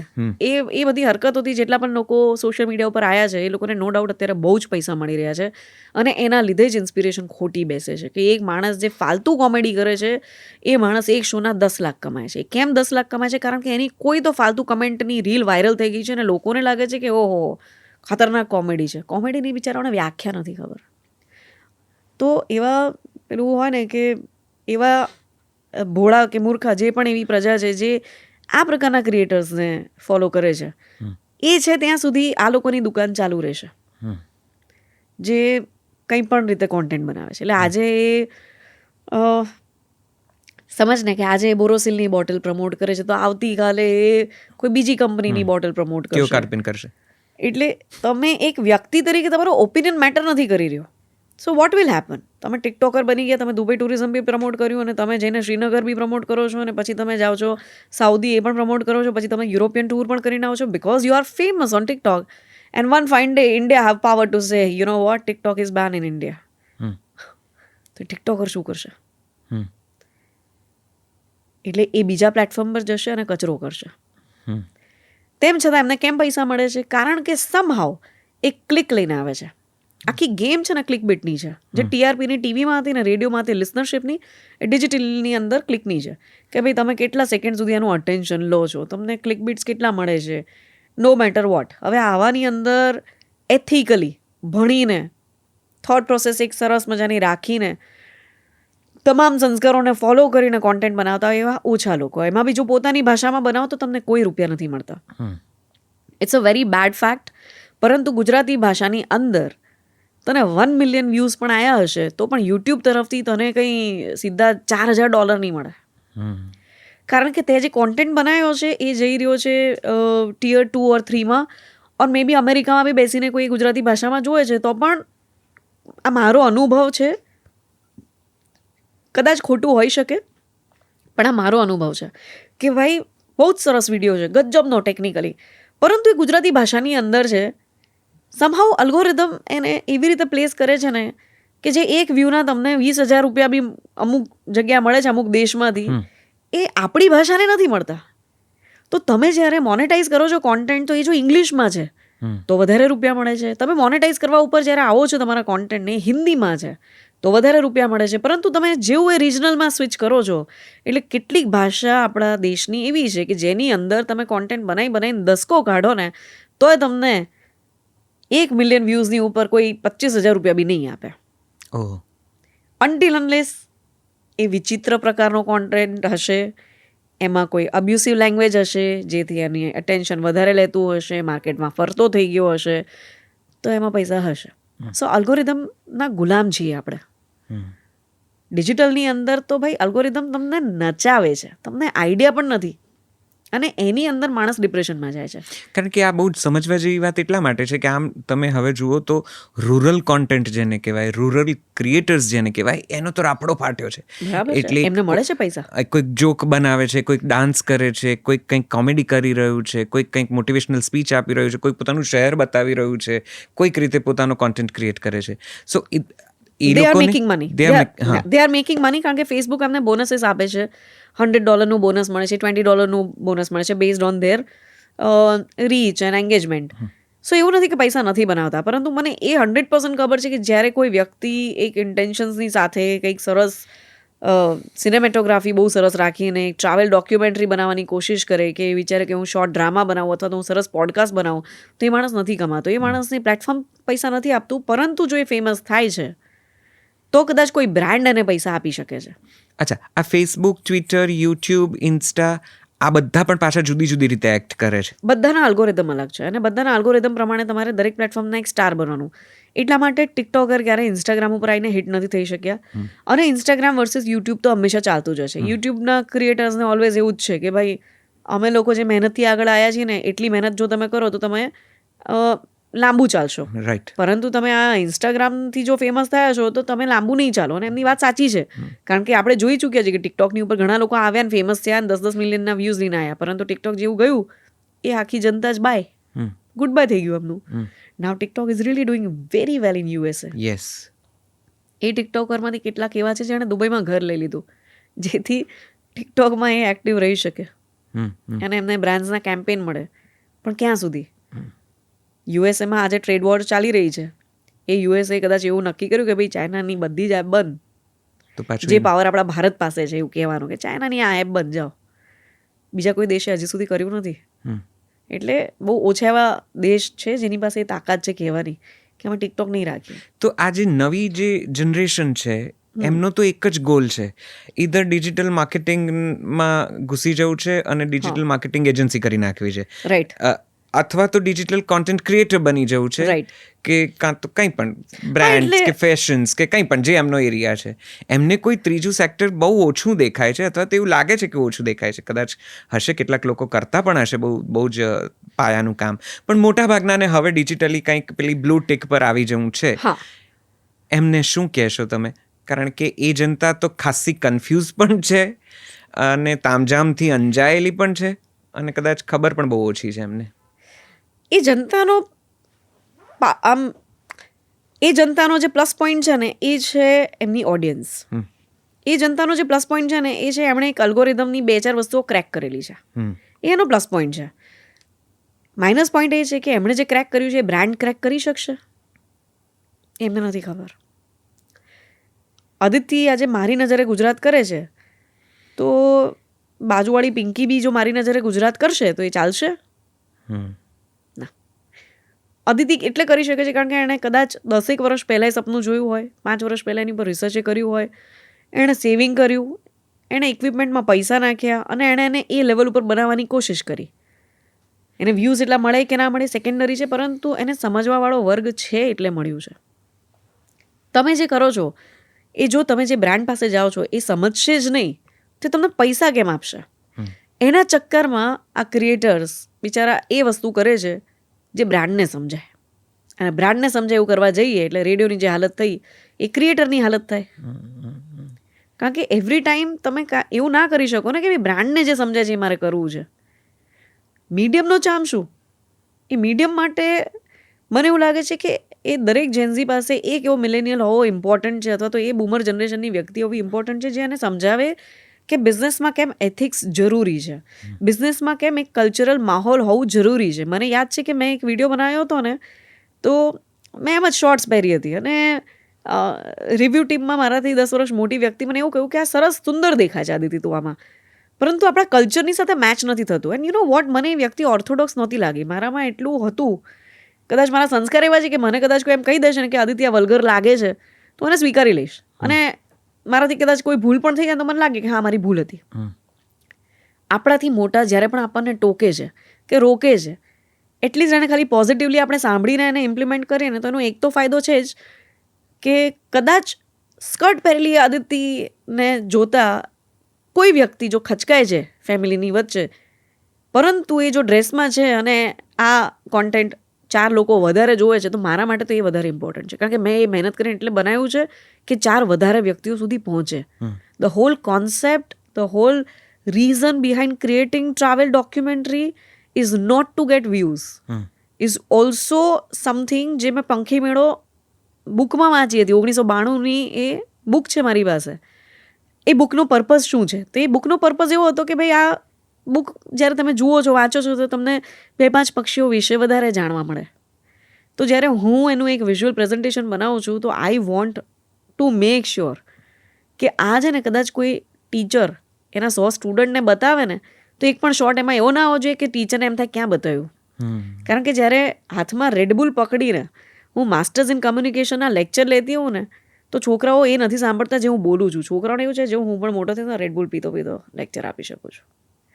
આ મારું ઓબ્ઝર્વેશન નથી, આ પ્રોફેસરનું ઓબ્ઝર્વેશન છે, જેણે મને એવું કહ્યું હતું કે જ્યારે તું માસકોમમાં આવે અને ક્યારેક ગેસ્ટ લેક્ચરર બનીને આવે છે ને, તો રેડબુલ બહાર રાખ. સો આપણા સરાઉન્ડિંગમાં અમુક શિક્ષકો, અમુક વડીલો, અમુક એવી વ્યક્તિ જેની પાસે એક્સપિરિયન્સ ઘણો વધારે છે, એમની કમેન્ટ્સની અંદર જો નેગેટિવિટીને તમે બહાર રાખીને જુઓ ને, તો એકચ્યુઅલમાં ક્યાંક ને ક્યાંક એજ્યુકેશન છુપાયેલું છે કે તમારે આ સોસાયટીની સાથે આગળ વધવા માટે શું કરવું જોઈએ. એબ્સોલ્યુટલી. ડિજિટલ અને રેડિયોની તો એટલી બધી વાતો તારી સાથે કરી શકાય એમ છે. કદાચ આપણે મને મજા એ જ વાતની છે આજે કે એક સમયે આપણે શો સાથે કરતા હતા, મોર્નિંગ શો, અને કો જોક તરીકે આપણે ઘણું કામ કરેલું છે. આજે જુદી રીતે એવી જ રીતે યા, અને મને બહુ આનંદ આવી રહ્યો છે કે આપણે એવી જ કંઈક, મને એમ થાય કે અહીંયા પેલે કોન્સોલના 2-5 ફેડર ઓન કરી દઈએ અને ઓન એર જતા રહીએ. એટલે મારે તો ઓડિયન્સને કહેવું છે કે તમે છે ને મારું ક્યારેય સિરિયસ વર્ઝન જોયું નહીં હોય, કારણ કે મારી આસપાસ બહુ ઓછા એવા લોકો છે જે મારું સિરિયસ વર્ઝન નીકાળી શકે, અને નૈશદ પુરાની ઇઝ વન ઓફ ધેમ. મને ગુજરાતી ભાષામાં જ્યારે પણ ટપ્પી નથી પડતી કે ટપ્પો નથી પડતો, એટલે મારે નૈશદને પૂછવું પડે કે આ શબ્દનો મતલબ પ્લીઝ મને કે what is the meaning of ઉબડક નૈશદ. આઈ થિંક એ વખતે હું તને જેન્ઝી જેવી લાગતી પણ એ આખી વાતને કદાચ અહીંયા સહેજ કદાચ નવો કંઈક સવાલ સૂજે ત્યાં સુધી વિરામ આપીએ. પણ મારી નજરે ગુજરાત આ ડિજિટલ પરથી જ એક સરસ મજાનો કોન્સેપ્ટ તે ક્રિએટ કર્યો, એને આઈડિએટ કર્યો, અને અદ્ભુત રીતે ગુજરાતને તે બતાવ્યું. એટલી સુંદર રીતે તે આપણા જ ડાંગ હોય કે ગીર હોય કે સ્ટેચ્યુ ઓફ યુનિટી હોય કે કચ્છનું રણ હોય કે કોઈ વેટલેન્ડ હોય, પક્ષીઓ હોય, નાની નાની જગ્યાઓ હોય, આ બધી વસ્તુઓ પહેલી વખત તું ટ્રાવેલના એક ડોક્યુમેન્ટરી તરીકે, ડોક્યુમેન્ટેશન તરીકે લઈ આવી, અને આખું ગુજરાત બહુ ઘેલું થયું હતું. કારણ કે every one use to talk about that, watch that video, અને એના પરથી ડિસ્કશન્સ થતા હતા. પહેલો સવાલ, મારી નજરે ગુજરાત કેવી રીતે બન્યું અને કેવી રીતે આ વિચાર મનમાં આવ્યો?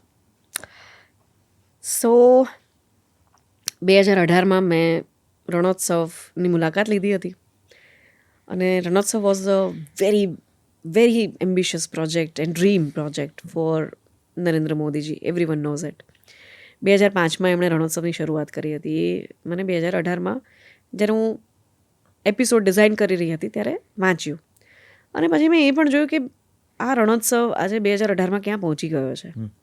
મારી પાસે એટલું ફંડ નહોતું કે હું 4-5 સિનેમેટોગ્રાફર્સને લઈને સરસ એક ડોક્યુમેન્ટરી બનાવું, પણ એટલું તો હતું કે હું એટલીસ્ટ 2 સિનેમેટોગ્રાફરને અફોર્ડ કરી શકું. સો પહેલી વખત હું રણોત્સવ ગઈ અને અમે એક ટ્રાવેલ ડોક્યુમેન્ટરી બનાવી. એ મેં શેર કરી અને મેં મોદીજીને ટેગ પણ કર્યા. મેં એટલે ટેગ કર્યા કારણ કે આ પહેલાં જેવું છે કે ભાઈ કોઈકે આપણને ઇન્સ્પાયર કર્યા છે એક જગ્યાની મુલાકાત લેવા માટે, અને એ જગ્યાને આપણે એક આપણી રીતે રજૂ કરી છે. તો જેનાથી તમને ઇન્સ્પિરેશન મળી છે, તમે એમને ડેફિનેટલી ટેગ કરીને કહેશો, જણાવશો. And he retweeted, he actually quoted, અને એમણે મારા એફર્ટ્સની જે તારીફ કરી 2 જ શબ્દોમાં ખાલી, કે એક ટ્વીટમાં, ભાઈ મને તો ઇન્સ્પિરેશન મળી ગઈ. તમારા જો દેશ માટે એ પ્રાઇમ મિનિસ્ટર છે, આપણા એ સીએમ રહી ચૂક્યા હતા, એટલે આપણે એમના ફેન સીએમના દિવસોથી રહેલા છીએ. હવે જન્મી ત્યારથી લઈને જે વ્યક્તિને ઓલવેઝ તમે સાંભળી છે, જોઈ છે, અને એમના જે ટ્રાવેલ તરફના જે વિઝનના સમાચારો વાંચીને તમે મોટા થયા હોય, પછી તમને એક મોકો મળે છે, તમે એક ટ્રાવેલ ડોક્યુમેન્ટરી બનાવો છો, જે ટ્વિટરની ઉપર શેર કરો છો, અને પછી એ કોટ ટ્વીટ કરે છે, એનાથી વધારે બિગેસ્ટ ઇન્સ્પિરેશન કોઈ ના હોઈ શકે. કારણ કે now he is a prime minister, અને એ પણ ગજબ લેવલ પર એમ, એટલે દસકામાં તો ભૂકા બોલાયા છે એમણે. સો એ મારા માટે બિગેસ્ટ ઇન્સ્પિરેશન હતી. એના પછી મેં સ્ટેચ્યુ ઓફ યુનિટીનો પણ વિડીયો બનાવ્યો, જે એટલો સુંદર રીતે બન્યો, એટલો બધો મજા આવી ગઈ મને. બટ એ શૂટ મારું પૂરું થયું સ્ટેચ્યુ ઓફ યુનિટીનું, એના પછી જ કોવિડ આવ્યો. મેં માર્ચમાં જ શૂટ કર્યું હતું, ફર્સ્ટ વીકમાં, અને માર્ચ 2020માં વી ઓલ નો કે વોટ હેપન. મને યાદ છે કે એ મેં ઓલમોસ્ટ 3-1 મહિના પછી જ્યારે રિલીઝ કર્યો ને, તો મારે ડિસ્ક્લેમર મૂકવું પડ્યું હતું કે ભાઈ આ મેં કોવિડ પહેલાં શૂટ કર્યું છે, કારણ કે એ વિડીયોની અંદર 17,000ની ભીડ દેખાય એવો શોટ પણ હતો. રાઈટ. ટ્રાવેલની ડોક્યુમેન્ટરીની આ જર્ની સ્ટાર્ટ થઈ. મોદીજીની એક રીટ્વીટથી મને જે પુશ મળ્યો ને, એના પછી મેં વિચાર્યું કે યાર, હું આ સ્ટેટ માટે, આ સ્ટેટની સિનેમેટિક બ્યુટી માટે કંઈ કરી શકું. અને ઓફકોર્સ મારી ટીમ જે છે એ સખત મહેનતું છે. વિઝન મારું હોય પણ એને કંડારવાનું, એને સરસ રીતે મૂકવાનું, વાહ, અદ્ભુત. એટલે કોવિડની અંદર મને ઓપોર્ચ્યુનિટી મળી ગુજરાત ટુરિઝમમાં એક વ્યક્તિને મળવાની, થ્રુ માય ફ્રેન્ડ્સ. એણે મને કહ્યું કે યાર, તું આટલા સરસ વિડીયો અદિતિ બનાવે છે, તો રણોત્સવનો વિડીયો બી સરસ બનાવે છે, સ્ટેચ્યુ ઓફ યુનિટીના બી રીલ ત્યાં સુધીમાં આવી ચૂકી હતી, તો કે આ પણ સરસ છે, તો તું ગુજરાત ટુરિઝમ માટે કંઈ સરસ કરી શકે. મેં કહ્યું મારો કોન્સેપ્ટ તો ઓલરેડી ચાલી જ રહ્યો છે ટ્રાવેલ વિડીયોનો, તો હું મારી નજરે ગુજરાત કરીને એમને કંઈક બનાવીને આપવું તો કેવું રહે, બટ થ્રુ માય લેન્સીસ, મારી જ રીતે. તો હું મળી, અને ગુજરાત ટુરિઝમમાં એ વખતે હું જે લોકોને મળી, એ લોકોએ મને જે નોલેજ સપોર્ટ આપ્યો ને, see, whenever you are working with any tourism board of any country, they have money. But સૌથી બેસ્ટ પાર્ટ એ છે કે પૈસા તો તમે ગમે ત્યાંથી લાવશો, પરંતુ જ્યારે સિસ્ટમની પાસે જે નોલેજ છે એ જો તમને કોઈ આપે છે, અને પછી કહે છે લે બનાય, અને જે પ્રોડક્ટ બહાર આવે છે ને, એ પ્રોડક્ટ એટલે મારી નજરે ગુજરાત.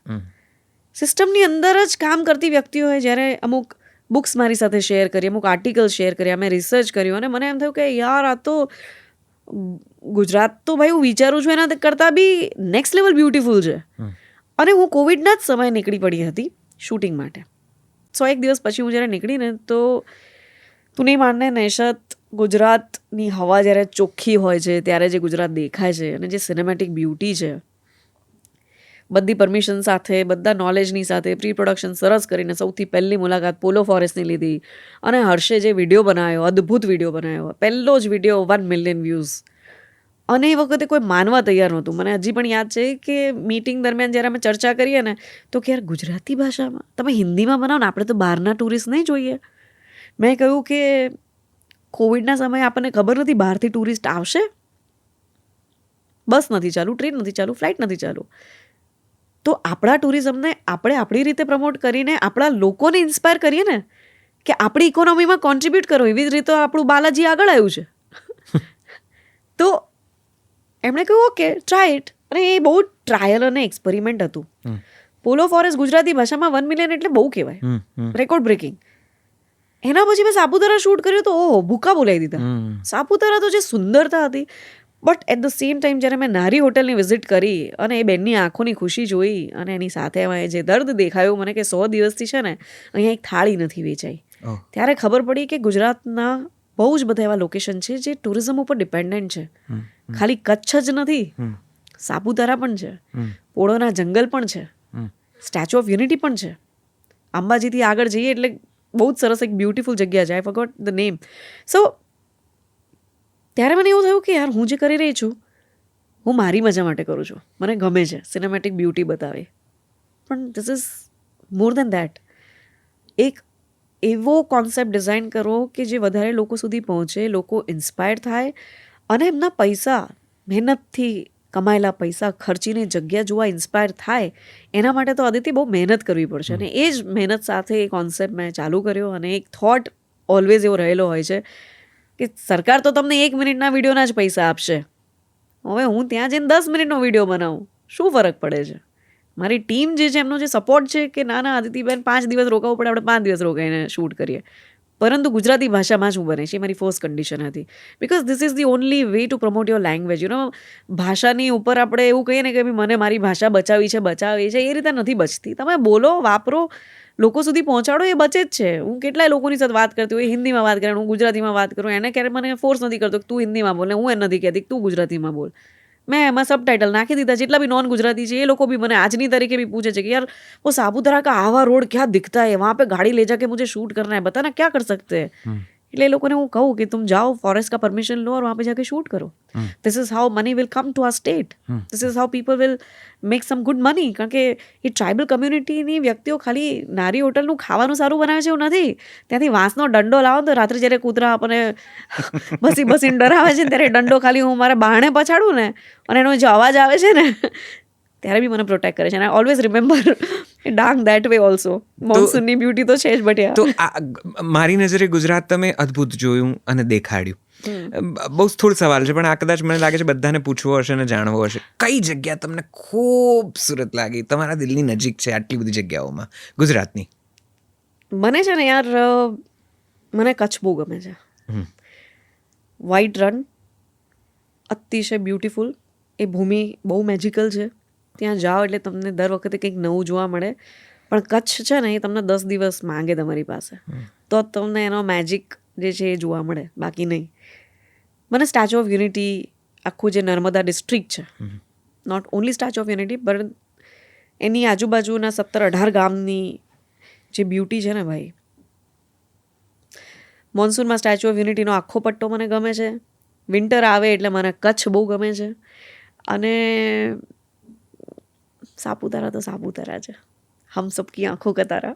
એબ્સોલ્યુટલી. અને જે રીતે તમે દેખાડ્યું છે, મને લાગે છે કે એ જોઈને કેટલાય લોકોને એમ થયું હશે કે હિલ સ્ટેશન ને બીજી બધી જગ્યાએ જવાની જગ્યાએ આપણે સાપુતારા ટ્રાવેલ કરીએ.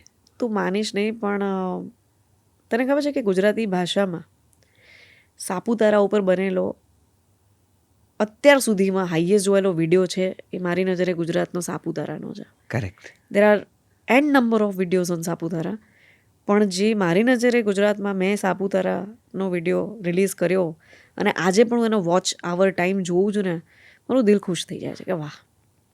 એટલે 30 લાખ લોકો સુધી તો છે ને આ ભાષા તો પહોંચી જ છે સબટાઇટલ સાથે. ગજબ મેજિકલ બન્યો છે વિડીયો. એક છે ને એ ટ્રાવેલોગ્સમાં એક આ થાય છે કે બહુ સુંદર દેખાય, બધું ખૂબસૂરત હોય, તમને એમ લાગે કે હમણાં ને હમણાં આપણે બુક કરાવીએ અને નીકળી જઈએ અને પહોંચી જઈએ.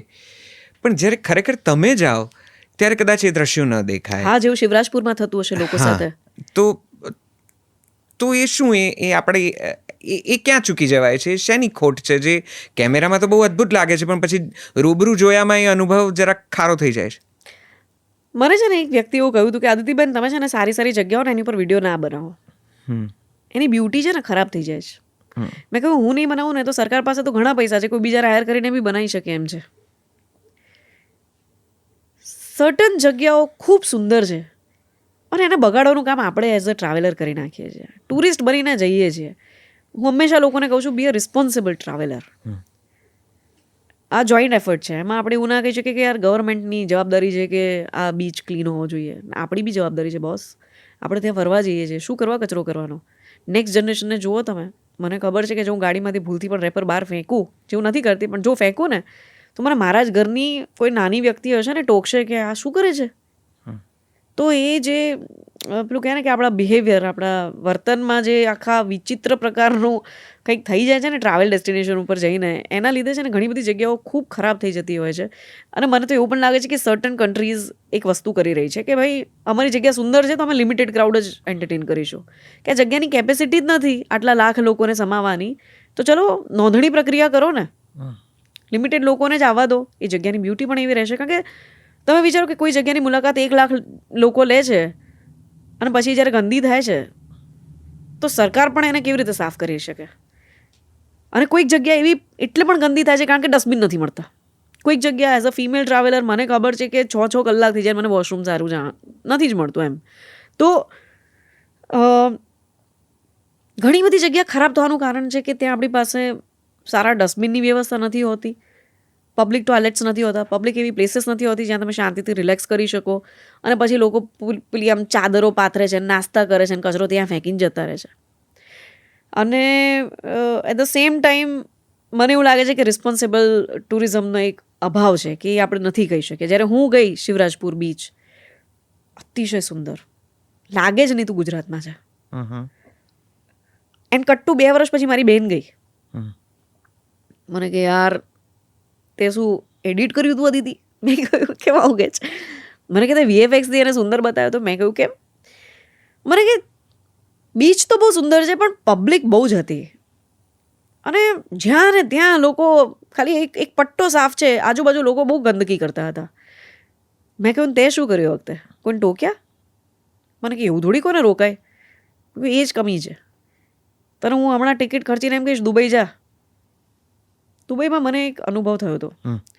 હું શોર્ટ્સ પહેરીને લોકલ ગાર્ડનમાં ફરવા ગઈ હતી, જેનું ટુરિસ્ટ ગાર્ડન નથી. હવે દુબઈમાં એક બહુ અલગ વસ્તુ છે કે ભાઈ એના જે ટુરિસ્ટ સ્પોટ છે ને ત્યાં લોકો કંઈ પણ પહેરીને જાય એમને કોઈ ફરક નથી પડતો, પરંતુ જ્યાં કમ્યુનિટીવાળા લોકો જાય છે એ એમની પ્રાઇવેટ પ્લેસીસ કહેવાય, ત્યાં જો તમે જાઓ છો ને તો they want you to follow the rules. એટલે એણે મને ગેટ કીપર એવું કહી દીધું કે you can not enter with this skirt. I said why? મેં કે બિકોઝ દેટ્સ ધ રૂલ. મેં એની સાથે એક પણ દલીલ નથી કરી. મેં ખાલી આજુબાજુ જોયું. મેં કહ્યું ઓકે, એ નાના બાળકો પરિવાર રમવા આવે છે ને એમના કલ્ચરનો ભાગ છે કે ભાઈ સ્કિન શો નહીં બતાવવાનું. ઓકે, કટ, પૂરું થઈ ગયું. આ વસ્તુ તમે અહીંયા અમદાવાદમાં વિચારી શકો અથવા તમે ગુજરાતમાં વિચારી શકો કે તમે કોઈ ટુરિસ્ટ સ્પોટ ઉપર ગયા છે ને ખાલી પેલા સિક્યોરિટીએ તમને રોક્યા કે આવા કપડાં પહેરીને નહીં આવવાનું? આપણે બબાલ થઈ જાય. સો સમટાઈમ્સ કદાચ આપણું વર્તન પણ એવું છે કે આપણે એવું વિચારતા નથી કે કહી રહ્યા છે એની પાછળનું કારણ શું છે. અને ઘણી બધી વાર એ પણ થાય છે કે સિક્યોરિટી પોલાઇટલી વાત બી ના કરે ને તમારી ઉપર ચડી બેસવાની જ પ્રયત્ન કરતો હોય. Being a very famous person you also face that kind of issue કે તમને લોકો હાથે કરીને પ્રોવોક કરે, તમને હેરાન કરે. તમે શૂટ કરતા હોય ને હાથે કરીને તમારો વિડીયો બનીને એમ કે ઓ પરમિશન લાવો તો, અરે ભાઈ પણ પ્રેમથી વાત કર ને તું. So certain behaviour at the ground level of tourists, certain behavior of people who are taking care of that tourist spot, અને એને મેનેજ કરવા માટે જે પણ પૈસાના ખર્ચા થાય છે આ બધું યાર ભેગું થઈને સાચા રસ્તે હોય ને તો જ એ જગ્યાઓ સુંદર રહેશે, એની સુંદરતા તો જ બરકરાર રહેશે. કારણ કે ઘણી બધી વાર કચરાના ટોપલા એ લોકો મૂકે છે, સરસ મજાનો એક કળશ મૂક્યો હતો, લોકો ચોરીને લઈ ગયા. ખબર તને? ગાંધીનગર બાજુ કે બ્રિજના છેડે કળશ મૂક્યો હતો કે ભાઈ તમારે જે ફૂલ નાખો છો ને એ છે ને તમે આમાં નાખો, અમે પધરાઈ દઈશું. ચોરી ગયું. એટલે ખબર જ ના પડે કોને બ્લેમ કરીએ. તંત્ર કેટલે પહોંચે, ક્યાં પહોંચે, કેવી એ રીતે થાય? આપણી પોસિબલ નાગરિક જ તરીકેની નથી. બાકી એક જવાબદારી. નાગરિક તરીકે હા મેં એવું કર્યું છે કે માંડવીનો બીચ ખરાબ છે અને ત્યાંના વોલેન્ટિયર એને સાફ કરી રહ્યા છે અને એક ટ્વીટ કરી હોય તો ટ્રસ્ટ મી 24 કલાકની અંદર એ માંડવી બીચને જેણે ખરાબ કર્યો તો એની ઉપર એ લોકોએ કાર્યવાહી કરેલી છે. મને યાદ છે કે હું ગઈ હતી, વરસાદની સિઝન હતી ને તો એક જગ્યાએ ગઈ હતી જે થોડી એમ આંતરિયાળ વિસ્તારમાં હતી અને ત્યાં મારે પબ્લિક ટોયલેટ હતો અને બહાર લોક હતું અને કોઈ હતું પણ નહીં જેની પાસે હું ચાવી માંગુ. તો મેં એનો ફોટો મૂક્યો હતો. તો ત્યાંના જે જિલ્લા કલેક્ટર હતા ને એમણે ટ્વિટરની ઉપર રિએક્ટ કરીને લખ્યું હતું કે હવે આ ખુલ્લું છે પબ્લિક માટે, સારું, થેન્ક્સ ફોર ઇન્ફોર્મિંગ અસ. એટલે સોશિયલ મીડિયાનો ઉપયોગ હું ઘણી બધી વાર આવા બધા પ્રકારના પ્રોબ્લેમ્સને રેઝ કરવા માટે કરતી હોઉં છું. એમાં ઘણી બધી વાર નોનસેન્સ કમેન્ટ્સ પણ આવે છે. હા એ તો આવું જ ચાલે છે, તેવું જ ચાલે, તમને ડિમોટિવેટ કરશે, કંઈ પણ લખશે. કારણ કે તમે એમના ડીપીમાં જઈને જુઓ ને તો પાછું કૂતરાનો ચહેરો હોય, એમનો પોતાનો ચહેરો ના મૂક્યો એમણે. પણ તોય આવીને તમારી માનસિક શાંતિ હણવાના પૂરા પ્રયત્નો થતા હોય છે. એ પછી સોશિયલ મીડિયા હોય કે ગ્રાઉન્ડ લેવલ ઉપર હોય. And somewhere we are failing at preserving the beauty because આપણને એની વેલ્યુ નથી. કદાચ ફ્રીમાં મળી ગઈ છે એટલે. તમે કચ્છમાં જાઓ, પેલું જે કચ્છી કેનિયન છે, શું જગ્યા છે યાર. તમે એટલી સુંદર જગ્યાએ જઈને પ્લાસ્ટિક ના ફેંકી શકો. તમારે સ્ટીલની જ બોટલો વાપરવી પડે. મજબૂરી હોય ને તમે પ્લાસ્ટિકની બોટલ લીધી છે તો ગાડીમાં મૂકો, તમારી થેલીમાં મૂકો. શું કરવા એટલી સુંદર જગ્યાને તમારે ખરાબ કરવી છે? એટલે મને એવું લાગે છે કે જેટલી પણ સુંદર જગ્યાઓ હું મારા વિડીયોમાં બતાવી ચૂકી છું એ ખરેખર સુંદર હતી, એ ખરાબ થઈ છે. એની પાછળનું કારણ ટ્રાવેલર જે રિસ્પોન્સિબલ બિહેવિયર નથી કરતા એ લોકો છે, અને બીજું કોઈ જ નથી. તમે જ્યાં સુધી મારી નજરે ગુજરાત જેવું ખૂબ સક્સેસફુલ કેમ્પેન કર્યું ત્યાં સુધી લોકોને ખબર નથી કે ગુજરાત આટલી બધું સુંદર પણ છે. હશે જ, હું એમ નથી કહેવા માંગતો કે તમે જ તમે જ આ દુનિયાને દેખાડ્યું છે. ખૂબસૂરત જ હતું, પણ એ દોરમાં એ સમયમાં યોગ્ય સમય તમે એ વિડીયોઝ લઈને આવ્યા અને સુંદર રીતે તમે બધું પ્રસ્તુત કર્યું. મને એક તમારું ટ્રાવેલ રેકમેન્ડેશન આપો કે જે તમે ગુજરાતમાં કદાચ કોઈ ટુરિસ્ટ બહારથી આવે અથવા તો કોઈ સામાન્ય ગુજરાતીએ જેને એમ છે કે મારે મારું ગુજરાત જોવું છે. ખેર તમારા વિડીયોઝ તો છે જ અવેલેબલ, પણ તમે એમની આઇટનરી જો ડિઝાઇન કરવા માગો તો કઈ હોય અને કેવી રીતે શરૂ થાય અને ક્યાં પૂરી થાય? એક તો હું એને કહું કે લિટલ રન ઓફ કચ્છ તમે જાઓ વિન્ટરમાં. બીજી જગ્યા છે આપણું વ્હાઇટ રણ, ધોળાવીરાનું વ્હાઇટ રણ. ત્રીજી જગ્યા છે સાપુતારા. એની ડે ડાંગ આવવાનો જે રસ્તો છે ને એ for the drive, it is the best drive. એના પછી છે સ્ટેચ્યુ ઓફ યુનિટી અને નર્મદા ડિસ્ટ્રિક્ટમાં શુલપાનેશ્વર સેન્ચ્યુરી છે એ. ચાંપાનેર, એની અંદરના જંગલોની અંદર છુપાયેલા મહાદેવજી, અદ્ભુત. લીકર પરમિશન જોઈએ છે તો દીવમાં જતા રહો. સો યા, તો દીવમાં જે ચર્ચ છે યાર બહુ અદ્ભુત છે, એટલે એ પણ બહુ જ મસ્ટ વિઝિટ છે. યા, આઈ થિંક કોઈ અંતરિયાળ જગ્યા કે જે કદાચ ડેસ્ટિનેશન કે ટ્રાવેલ ડેસ્ટિનેશનનો ભાગ નથી, પણ આ ખૂબસૂરતીની શોધમાં તમે જ્યાં જ્યાં ગયા ત્યાંથી તમને કોઈ એક અંતરિયાળ કોઈ જગ્યા દેખાઈ ગઈ હોય? આદરી બીચ. કયો? આદરી બીચ. ઓકે. મને it is not a tourist spot, but હું જ્યારે સોમનાથ ટેમ્પલ તરફ નીકળી હતી અને સોમનાથનો એ આખો પટ્ટો એક્સપ્લોર કરતી હતી ત્યારે મેં આદરી બીચ જોયો. અદ્ભુત. માંડવી બીચ બહુ જ મસ્ત છે. શિવરાજપુર સર એકચ્યુઅલી ભાઈ ઇન્ડિયાની એટલે we are so blessed to have the longest coastal area of India, બરાબર. એ જે ડ્રાઈવ એક્સપિરિયન્સ છે કોસ્ટલ ડ્રાઈવનો એ તો કોઈની પાસે છે જ નહીં ભારતમાં આટલો લાંબો. હવે એ એરિયામાં તો તમને માંડવી છે, માધવપુર બીચ, એ તો સુંદર છે, પણ આદરી બીચ મને યાદ છે કે આ બહુ જ સાયલેન્ટ જગ્યા છે, આ કોઈ ટુરિસ્ટ સ્પોટ છે નહીં. સેમ શુલપાનેશ્વર સેન્ચ્યુરીમાં જે તને કહી ને એનું મેઇન કારણ એ જ છે કે વરસાદના સમયે લોકો એ બાજુ જશે જ નહીં, દીપડા ને એવું બધું પણ હોય છે. So yeah, whenever you go to forest you have to be very careful. પણ મને એવું છે કે મોન્સૂનમાં છે ને તમે આંતરિયાળ ગામોમાં ફરી વળો અને ત્યાં જે ઇકો કેમ્પસાઇટ હોય ને ત્યાં રહો. રહી ના શકો કદાચ તો ત્યાંનું ખાઓ. ગામના લોકો જે ખાવાનું બનાવે છે ભાઈ, દાળ પાનિયા તું ખાય, તું રતન મહેલ બાજુ જાય તો બહુ ગજબ. પછી ડાંગમાં જઈએ તો ડાંગની પેલી જે મેં થાળી કહી ડાંગી, એ ગીર ફોરેસ્ટ. ગીર એ બહુ જ સુંદર જગ્યા છે અને ગીરમાં રસ્તાનું નામ હું ભૂલી ગઈ છું, પણ જમજીર ફોલ જતા એક રસ્તો છે, એ રસ્તો બહુ સરસ છે. હા, એટલે પેલું છે ને અંદાઝ अपना अपना, मुझे वहाँ की शाम बहुत पसंद है. सो आई लाइक शाम इन कच्छ, सुबह इन सापुतारा. ઘણી બધી જગ્યા, એકચ્યુઅલી કોઈ એક જગ્યા નહીં કહી શકું. વાહ. ટુરિઝમ હજી ગુજરાતમાં વધારે ડેવલપ થાય, વધારે પ્રમોટ થાય, વધારે લોકો સુધી પહોંચે, શું કરવાની જરૂર છે?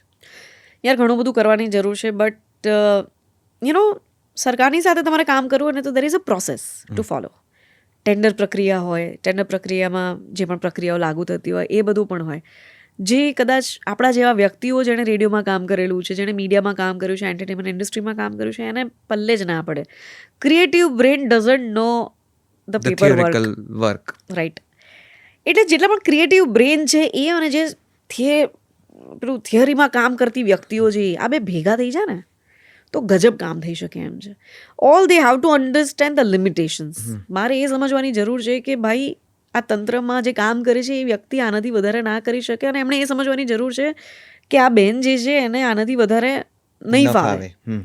કારણ કે ટુરિઝમ એક અદ્ભુત સબ્જેક્ટ છે. મને ખબર છે કે મિઝોરમમાંથી મને ઇન્વિટેશન મળ્યું હતું ખાલી એ કહેવા માટે કે ડ્રાય સ્ટેટમાં ટુરિઝમને વધારવા શું કરવું જોઈએ. આ ટોપિક ઉપર મારે લેક્ચર આપવાનું હતું ત્યાંના સીએમ પણ આવ્યા હતા એની અંદર. Even people who are working in the government they are also looking for some creative inputs. They also want to know the audience reaction. They also want to know કે ઓડિયન્સને એકચ્યુઅલમાં અટ્રેક્ટ કરે એ factor કયું છે. કારણ કે ત્યાં કદાચ હું જ્યારે ગઈ હતી ત્યારે એવું હતું કે ડ્રાય સ્ટેટ હતું ને 4% વાળું આલ્કોહોલ એ વખતે અલાઉ હતું. તો એ લોકો માટે બહુ નવું હતું. અને મારા માટે એ નવું હતું કે એક એવી જગ્યા છે જે અતિશય સુંદર છે પણ એ લોકો મિઝો બોલે છે. So the culture was very different. ત્યાં કોઈ હોર્ન નથી મારતું મિઝોરમની અંદર. એટલે મને કંઈ કલ્ચર એક્સચેન્જ જે થયું મારા બ્રેનની અંદર જાણવા મળ્યું એ બહુ અદ્ભુત હતું. પણ આપણા સ્ટેટનું ટુરિઝમ વધારવું હોય કે આપણા દેશનું, કારણ કે નાવ માય ફોકસ પેલું છે કે રેડિયો જ્યારે કર્યું ત્યારે 40 કિલોમીટર અમદાવાદને એટલું જ આપણે વિચારતા હતા. એના પછી ટ્વિટરના માધ્યમ ઉપર ડિજિટલના વર્લ્ડમાં એન્ટ્રી મારી ત્યારે આપણે એવું વિચાર્યું કે let's put the state on a larger scale. કે ભાઈ આપણે શોકેસ ઉત્તરાયણ કેમ્પેન એટલે કર્યું કે વધારે લોકો સુધી પહોંચે કે ગુજરાતીઓ કેવા છે અને ઉત્તરાયણ કેવી હોય છે અહીંયા. સેમ હવે હું એવું વિચારું છું કે અલગ અલગ કન્ટ્રીઝમાં ફરીને પણ જ્યારે રિપ્રેઝન્ટ કરીએ આપણે કન્ટ્રીને ત્યારે ઓફકોર્સ હું એવું કહું છું કે આઈ એમ ફ્રોમ ગુજરાત. એટલે મારે ગુજરાતને પણ રિપ્રેઝન્ટ કરવું છે અને મારે ઇન્ડિયાને પણ કરવું છે. અને ઇન્ડિયાને રિપ્રેઝન્ટ કરતી ક્યારેય કોઈ એક વ્યક્તિ નહીં હોય, ઓલવેઝ 10 વ્યક્તિ જ હશે. બરાબર છે. મેજર રીઝન એનું એ છે કે આપણા ત્યાં જે વિવિધતા જોવા મળે છે ને બોસ, એ તો ક્યાંય નથી. દરેક જગ્યાએ અલગ જ છે બધું. એટલે હવે મને એ સમજણ આવી કે એક અદિતિ જે ખાલી અમદાવાદ શહેર માટે કામ કરતી હતી, એક અદિતિ જેણે ડિજિટલ ઉપર ખાલી ગુજરાત સ્ટેટ બહાર કેવી રીતે રિપ્રેઝન્ટ થાય એની ઉપર કામ કર્યું, એ અદિતિએ જ્યારે ટ્રાવેલ સેગમેન્ટમાં એન્ટ્રી મારી તો એ કદાચ ખાલી ગુજરાત નહીં પરંતુ એ ગુજરાતીઓનો મિજાજ અને સાથે ઇન્ડિયાનો એક નાનકડો હિસ્સો કેવો હોઈ શકે છે એ પણ રિપ્રેઝન્ટ કરે છે. સો એનાથી મને એવી ખબર પડી કે દુનિયાભરમાં જ્યારે તમે ટુરિઝમ સેક્ટરને ટચ કરીને જુઓ છો ને તો એમના કોર ઇન્ટરેસ્ટ જે છે ટુરિઝમને પ્રમોટ કરવા પાછળના એ બહુ અલગ છે. સો જસ્ટ ઇમેજિન કે સરકારમાં કામ કરતી વ્યક્તિ કોઈ એવા બ્રેનને ઇન્વોલ્વ કરે છે જેને આ બધું ટેન્ડર પ્રક્રિયામાં નથી જવું પડતું, કે જેને થિયરી નથી સમજાતી, પરંતુ એની પાસે એક એવું એક્સપોઝર ને એક અન્ડરસ્ટેન્ડિંગ છે અલગ અલગ દેશના કલ્ચરની, અલગ અલગ રાજ્યના કલ્ચરની. અને જો એ કેમ્પેનમાં એઝ એન એડવાઇઝર જોઈન થાય છે તો ઇમેજિન કે એ બ્રેન કેટલું બધું કોન્ટ્રીબ્યુટ કરી શકે છે. સો એવા કેમ્પેન જે ડિઝાઇન થાય, જે વધારે લોકો સુધી પહોંચે, જરૂરી નથી કે હંમેશા હિન્દીમાં હોય, જરૂરી નથી કે હંમેશા ઇંગ્લિશમાં હોય. જરૂરી એ છે કે તમારા સ્ટેટ પાસે કઈ કઈ સગવડ છે ઓફર કરવા માટે. એક ટુરિસ્ટને તમે કેટલી સગવડો આપી શકો છો, એક ટુરિસ્ટને તમે કેટલું હાઇજેનિક ફીલ કરાવી શકો છો, એક ટુરિસ્ટને તમે કેટલી સેફટી પ્રોવાઈડ કરી શકો છો when he or she is travelling to our state. Those are the things which are very important. અને બહુ લાઉડલી બહાર જવાની જરૂર છે કે આ એક એવું સ્ટેટ છે જે ડ્રાય સ્ટેટ છે, જ્યાં રાત્રે 2 વાગે તમને માણેક ચોકમાં આખો પરિવાર ખાતો જોવા મળે છે. આ એક એવું સ્ટેટ છે જેની હિસ્ટ્રી જે છે એ અદ્ભુત છે. એક એવું સ્ટેટ છે જ્યાં તમને વર્લ્ડનું ફર્સ્ટ હેરિટેજ સિટી જોવા મળે છે. આ એક એવું સ્ટેટ છે જ્યાં તમને એશિયાટિક લાયન જોવા મળે છે. આ એક એવું સ્ટેટ છે જેની પાસે વર્લ્ડનું ટોલેસ્ટ સ્ટેચ્યુ છે. સો આ બધી વસ્તુઓ પોતાની સમજીને પોતાની રીતે જ્યારે સર્ટન ક્રિએટર્સ વાત કરે છે ને તો એ એમના અવાજમાં એ લાગણી ભળેલી જોવા મળે છે. એ ક્યારેય એક એડથી નહીં પૂરી થાય.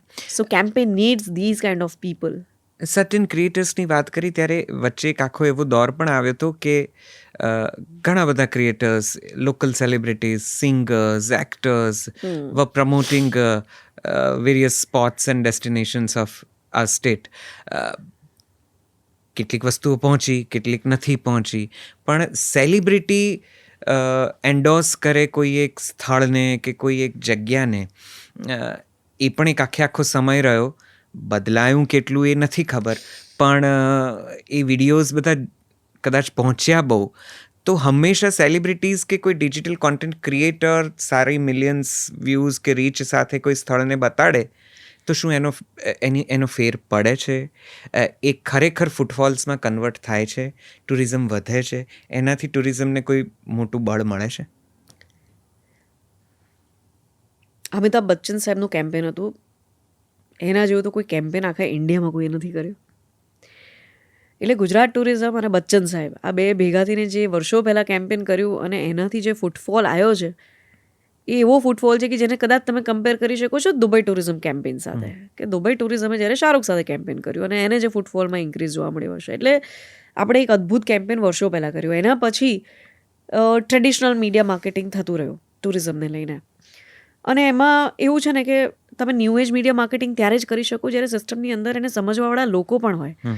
નહીંતર એ લોકો શું કરવા નવું કંઈ ટ્રાય કરે. They also have the limits. મને એવું લાગે છે કે જ્યારે તમે એક એવા ફેસને લઈને ટુરિઝમ કેમ્પેન ડિઝાઇન કરો છો જે રિલાયેબલ નથી, ભલે એની પાસે 10 મિલિયન હોય કે 1 મિલિયન હોય, પરંતુ એના રૂટ્સ એની સાથે જોડાયેલા નથી અને ક્યાંક કનેક્ટ ફીલ નથી થઈ રહ્યો, તો એ કેમ્પેન ફ્લોપ જ જાય. એ પછી ટુરિઝમ નહીં, કોઈ પણ વસ્તુમાં ચાલે. આજે હું કોઈ હિરોઈનને લાઈન કહું છું કે તું આ બ્યુટી પ્રોડક્ટની એડ કર, તો હવે હિરોઈનના ચાહકો છે અને એ હિરોઈન ગમે છે એટલે એને જોશે. જરૂરી નથી કે હિરોઈને જે લિપસ્ટિક કરી છે પોતે કરશે.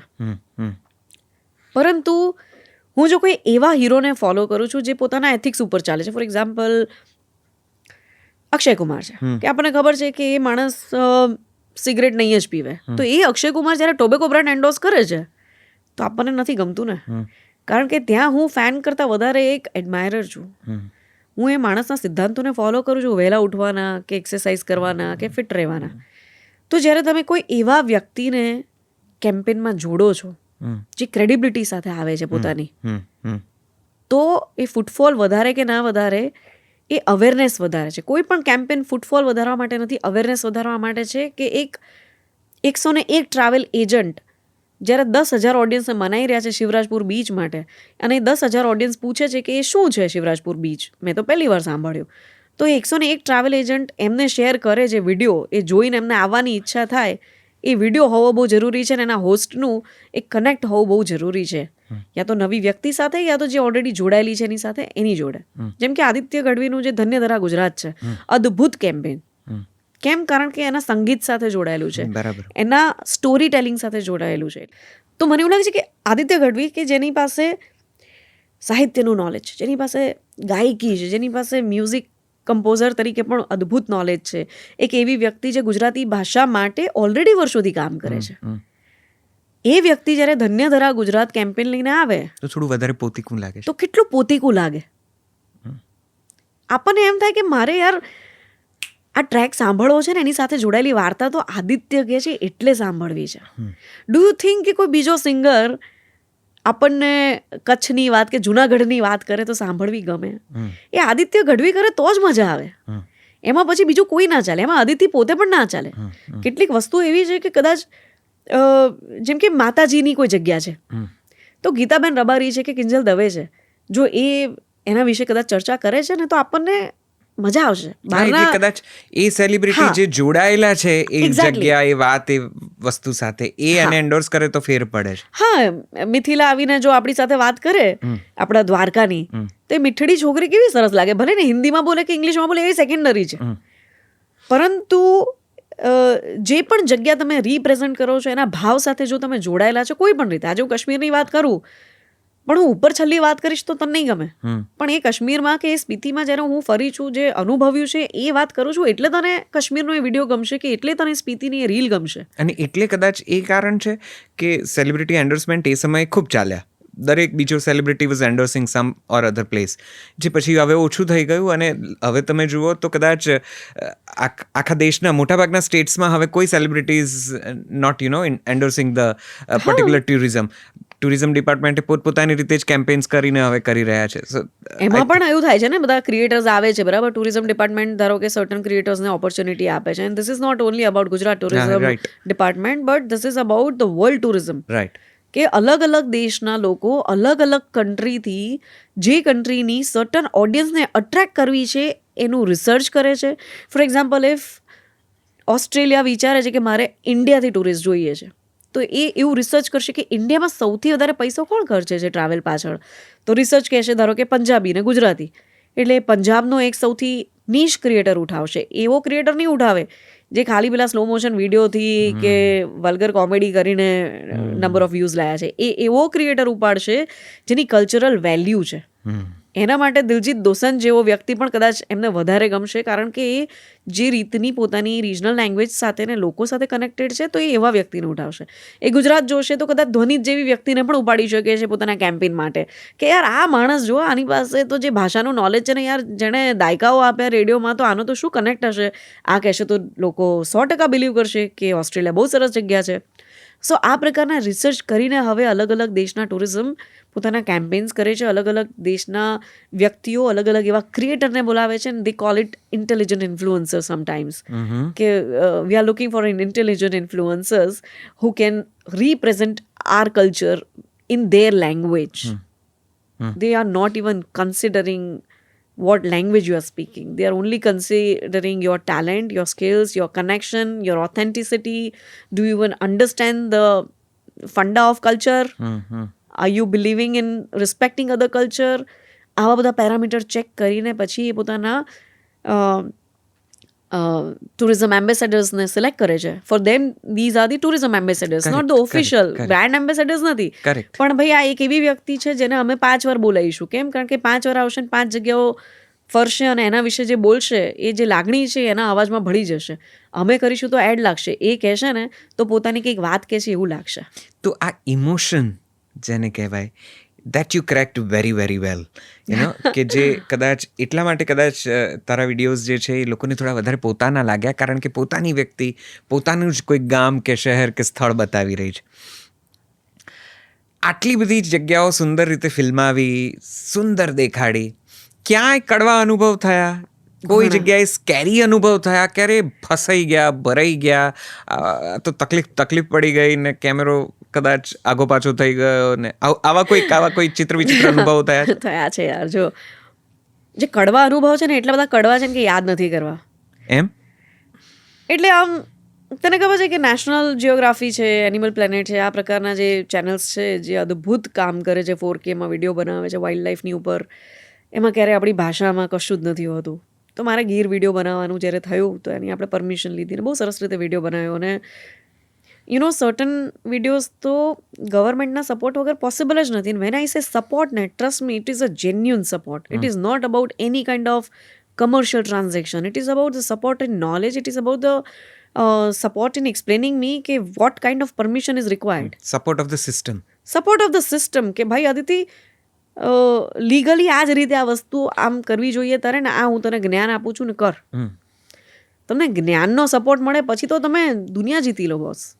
અને મેં ગીરનો જ્યારે વિડીયો બનાવ્યો હતો ત્યારે એક છાપાએ તને નેશનલ ન્યૂઝ બનાવ્યા. બોલો, એ માણસને નહોતી ખબર કે 600 mm લેન્સની અંદર એક સાથે 2 વ્યક્તિ દેખાઈ શકે છે. સિંહ પણ દેખાય અને છોકરી પણ દેખાય.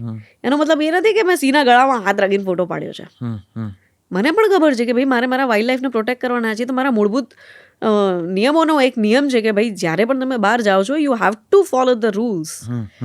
બની શકે કે કદાચ તમને ના ખબર હોય ને કંઈ ભૂલ થઈ ગઈ હોય તો અલગ વસ્તુ છે, પણ મને પૂછ્યા વગર સીધો ડીફેમ કરતો આર્ટિકલ મૂકી દેવો, એનાથી વધારે કડવો અનુભવ કંઈ જ ના હોઈ શકે. કારણ કે તમારા મા બાપને તો ખબર નથી ને કે તમે બહાર જઈને શું કરો છો.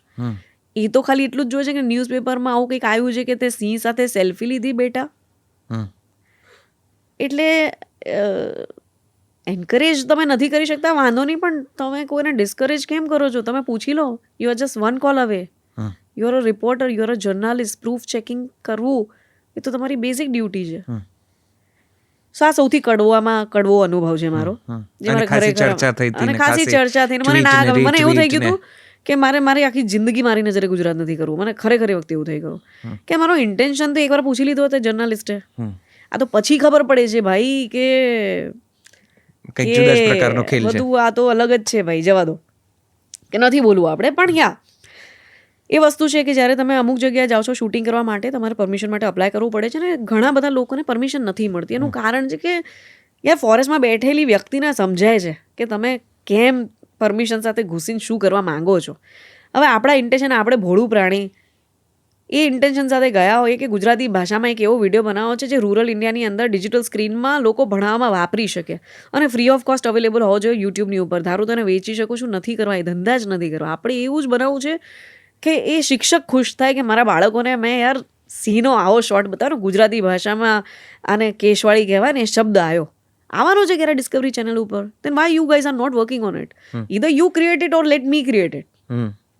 તમને બધાને પૈસા મળે છે, કેટલાય લોકો અલગ અલગ પ્રકારે અલગ અલગ બ્રાન્ડ્સની પાસેથી પૈસા લાવીને આ વસ્તુઓ બનાવી શકે છે. યા તો તમે મહેનત કરો, યા તો જે મહેનત કરે છે એને સપોર્ટ કરો. અને સપોર્ટનો મતલબ એ નથી કે લાઇક શેર ને સબસ્ક્રાઇબ કરો. I never mention this in my YouTube videos કે મને લાઇક કરો અને મને શેર કરો અને મને કમેન્ટ કરો, એવું નહીં. હા, આઈ વોન્ટ યોર ફીડબેક, મારા માટે બહુ ઇમ્પોર્ટન્ટ છે. પણ એનો મતલબ એ નથી કે ડૂડ તમે મને કોલ કરીને પૂછતા પણ નથી કે તમે આ કઈ રીતે કર્યું છે. તમે પૂછો ને. બીજા કડવા અનુભવમાં એવું થાય કે ઘણી બધી વાર તમે નવા નિશાળ્યાની રીતે જ્યારે કેમેરા લઈને પહોંચી જાઓ, એટલે કોઈક પૂછે પરમિશન લેટર બતાવો, એટલે અમને ખબર ન હોય, એટલે અમે જે બતાવીએ કદાચ પરમિશન લેટર ના નીકળે. એટલે એવું પણ થયેલું છે જ્યારે ખબર પડે કે આ પરમિશન લેટર નથી, આ તો ખાલી ઇન્ફોર્મેશન લેટર છે. એ વખતે માણસ ચડી બેસે તમારી ઉપર. પણ એ અનુભવથી એટલું શીખવા મળ્યું કે wherever you go, you just be prepared. There will be a problem. It should not reflect on your videos. It should not reflect in any negative way. કારણ કે તમે જ્યારે કોઈ દૂર 500 કિલોમીટર દૂર જઈને કોઈ વિડીયો બનાવી રહ્યા છો અને પછી ત્યાંનો એક ખરાબ અનુભવ જો તમે શોકેસ કરશો ને, તો કદાચ લોકો અહીંયા આવતા ડરશે.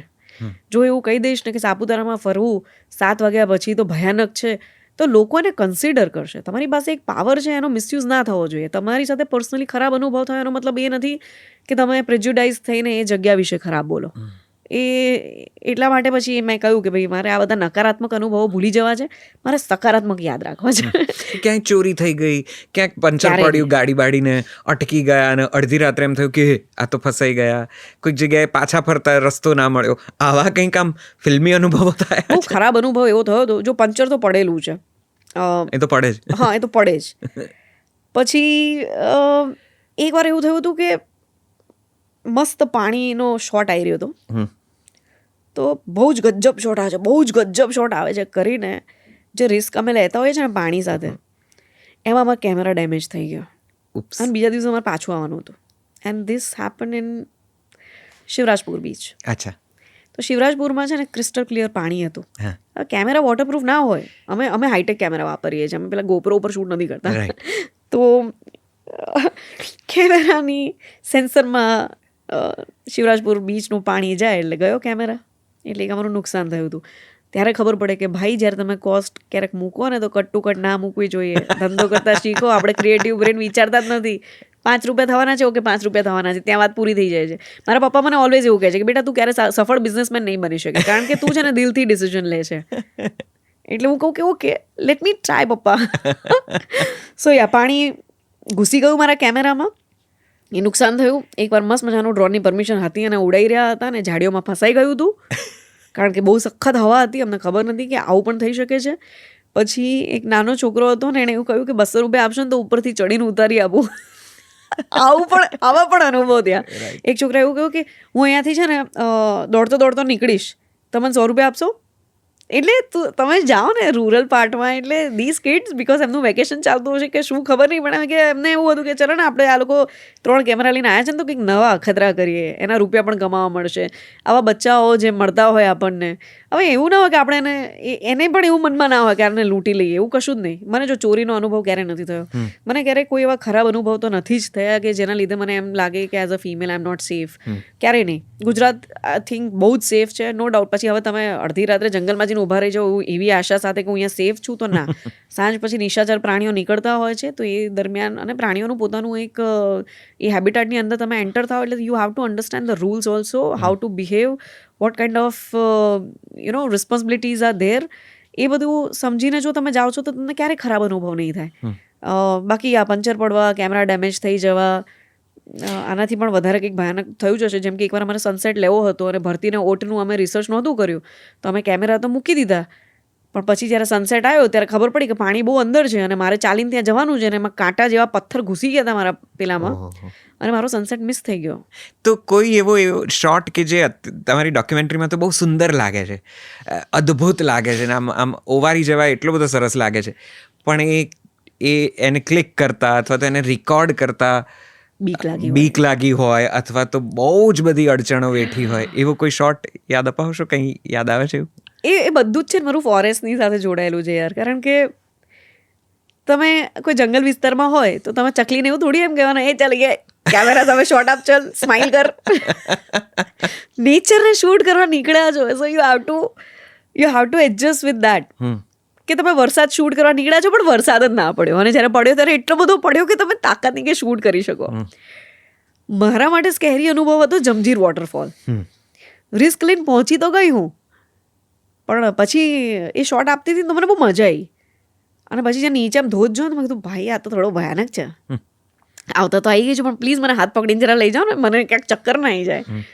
તો યા દેર આર મલ્ટિપલ પ્લેસીસ. આવવાના રસ્તા ઉપર 7:30 વાગી ગયા હતા, અંધારું હતું અને લોકો ડરાવતા હતા મને કે આ ભાઈ 7:30 સુધી શું કરે છે.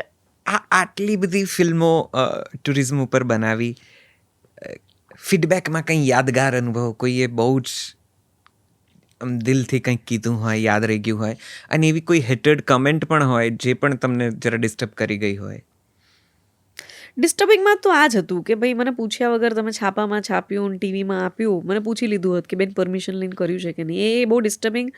ઓન લોકેશન પણ એકવાર એવું થયું હતું કે એક પ્રોટેક્ટેડ સાઇટ હતી. હવે એ વ્યક્તિને ગિમ્બલનો મતલબ ખબર નહોતી તો એણે એવું કહ્યું કે તમે કેમ અહીંયા શૂટ કરો છો, પરમિશન બતાવો. પણ એકચ્યુઅલી એવું છે કે તું એએસઆઈ સાઇટ્સ ઉપર જાય તો મોબાઈલથી તો ફોન ને એવું બધું અલાઉડ છે, એટલે એવું નથી. હા, તમે ટિપિકલ કમર્શિયલ શૂટ ન કરી શકો. તમે છે ને ફિલ્મી કેમેરા જે મોટા આવે છે એ લઈને જાઓ તો તકલીફ હોય, પણ તમે એઝ અ ટ્રાવેલર ગયા છો, સરોજ એક વસ્તુ લઈ રહ્યા છો તો કોઈ પ્રેમથી તમને ના પાડે તો તમે સમજી જ શકો છો. યુ નો, ટુરિઝમની સાથે મેં મીટિંગ 2020માં કરી હતી. એમની સાથે મેં પોલોનો વિડીયો બનાવ્યો, શિવરાજપુર બનાવ્યો, ગીર બનાવ્યો, સોમનાથ બનાવ્યો. પણ એના પછી આઈ થિંક 2021 પછી મેં કશું જ નથી કર્યું. હું જે કરી રહી છું એ મારી જાતે કરી રહી છું. there is no department involved. Certain કેસીસમાં હોય, કારણ કે મારું મેઇન કામ જ પ્રોડક્શનનું છે. સો એ જે કામ છે ને એમાં મને એકચ્યુઅલમાં બીજો સેકન્ડ પુશ જે મળ્યો હતો ને, મેં ના કહ્યું કે હું તો બંધ જ કરી દેત, પણ એ સેકન્ડ પુશ એટલે મળ્યો હતો કારણ કે કોવિડનો સમય છે ને 1.5 વર્ષ જેવો ચાલ્યો હતો. First wave, second wave. મને એક વ્યક્તિએ મળીને એવું કહ્યું હતું કે આદિત્ય, તમારો જે સોમનાથનો વિડીયો છે ને એ વિડીયો છે ને રીઝન બન્યો છે કે મારા બા જીવી ગયા. મેં કહ્યું, મને ખબર જ ના પડી કે કહેવા શું માંગે છે. મને કે એકચ્યુઅલી એ છે ને જ્યારે હોસ્પિટલાઇઝ હતા ને તો એમને ગિવઅપ માર્યું હતું. આ સેકન્ડ વેવની કંઈક વાત છે. તો એમને એવું જ થઈ ગયું હતું કે હવે હું નહીં જીવું. તો મેં એમને તમારો વિડીયો બતાવ્યો હતો અને એવું કહ્યું હતું કે બા તમે તો સારા થઈ જશો ને પછી છે ને તમારે જોવાનું છે. જો સોમનાથમાં હજી ડેવલપમેન્ટ ચાલી રહ્યું છે. એન્ડ ઇફ યુ નો કે 2020માં સોમનાથમાં પાછળનું આખું પેલું બની રહ્યું હતું, તો એ મારા વિડીયોમાં પણ ક્યાંક દેખાતું હશે. એટલે બાએ તો જૂનું સોમનાથ જોયું હશે, બાને આ નવું સોમનાથ આજુબાજુ જે ડેવલપમેન્ટ થઈ ગયા છે એ તો જોયું જ નથી. તો કે બાને સોમનાથનો વિડીયો બતાવ્યો અને બાએ છે ને જ્યારે તમે અંદર શિવલિંગનો શોટ બતાવ્યો છે ને તો આમ હાથ જોડ્યા અને આમ પગે લાગ્યા, જાણે સાક્ષાત ભગવાન છે અહીંયા. That is, I think that feedback is something really amazing. અને આવો ફીડબેક એક નથી, ટ્રસ્ટ મી નૈશત. મારો સોમનાથનો વિડીયો અને માધવપુરનો વિડીયો જોઈને કાનાના જે ભક્ત છે એ અને શિવજીના જે ભક્ત છે એ લોકોએ તો મને એવું જ કહ્યું કે તમે તો આખી ધાર્મિક સિરીઝ બનાવી દો યાર. કારણ કે આ છે ને એ તમામ લોકો માટે બ્લેસિંગ છે જે હવે પથારીવશ છે અને નથી બહાર જઈ શકવાના, ત્યાં સુધી જઈને ચાલી નથી શકવાના, લાઈનમાં ઊભા નહીં રહી શકે. એમના માટે તો આ વિડીયો એવું જ છે કે એક લાગણી છે, આ વિડીયો નથી. સો એના લીધે જ મેં શક્તિ યાત્રા કરીને પણ એક સિરીઝ બનાવી હતી કે યાર આ લાગણી જે છે ને એ અલગ છે. And I think that has touched my heart. આ સ્ક્રિપ્ટ તમે જ લખો છો એવો પણ એક પ્રશ્ન છે કે જે આમાં લખાય છે અને જે બોલાય છે એ બધું તમે જાતે કરો છો? સ્ક્રિપ્ટિંગ ઓલવેઝ હું જાતે જ કરું છું.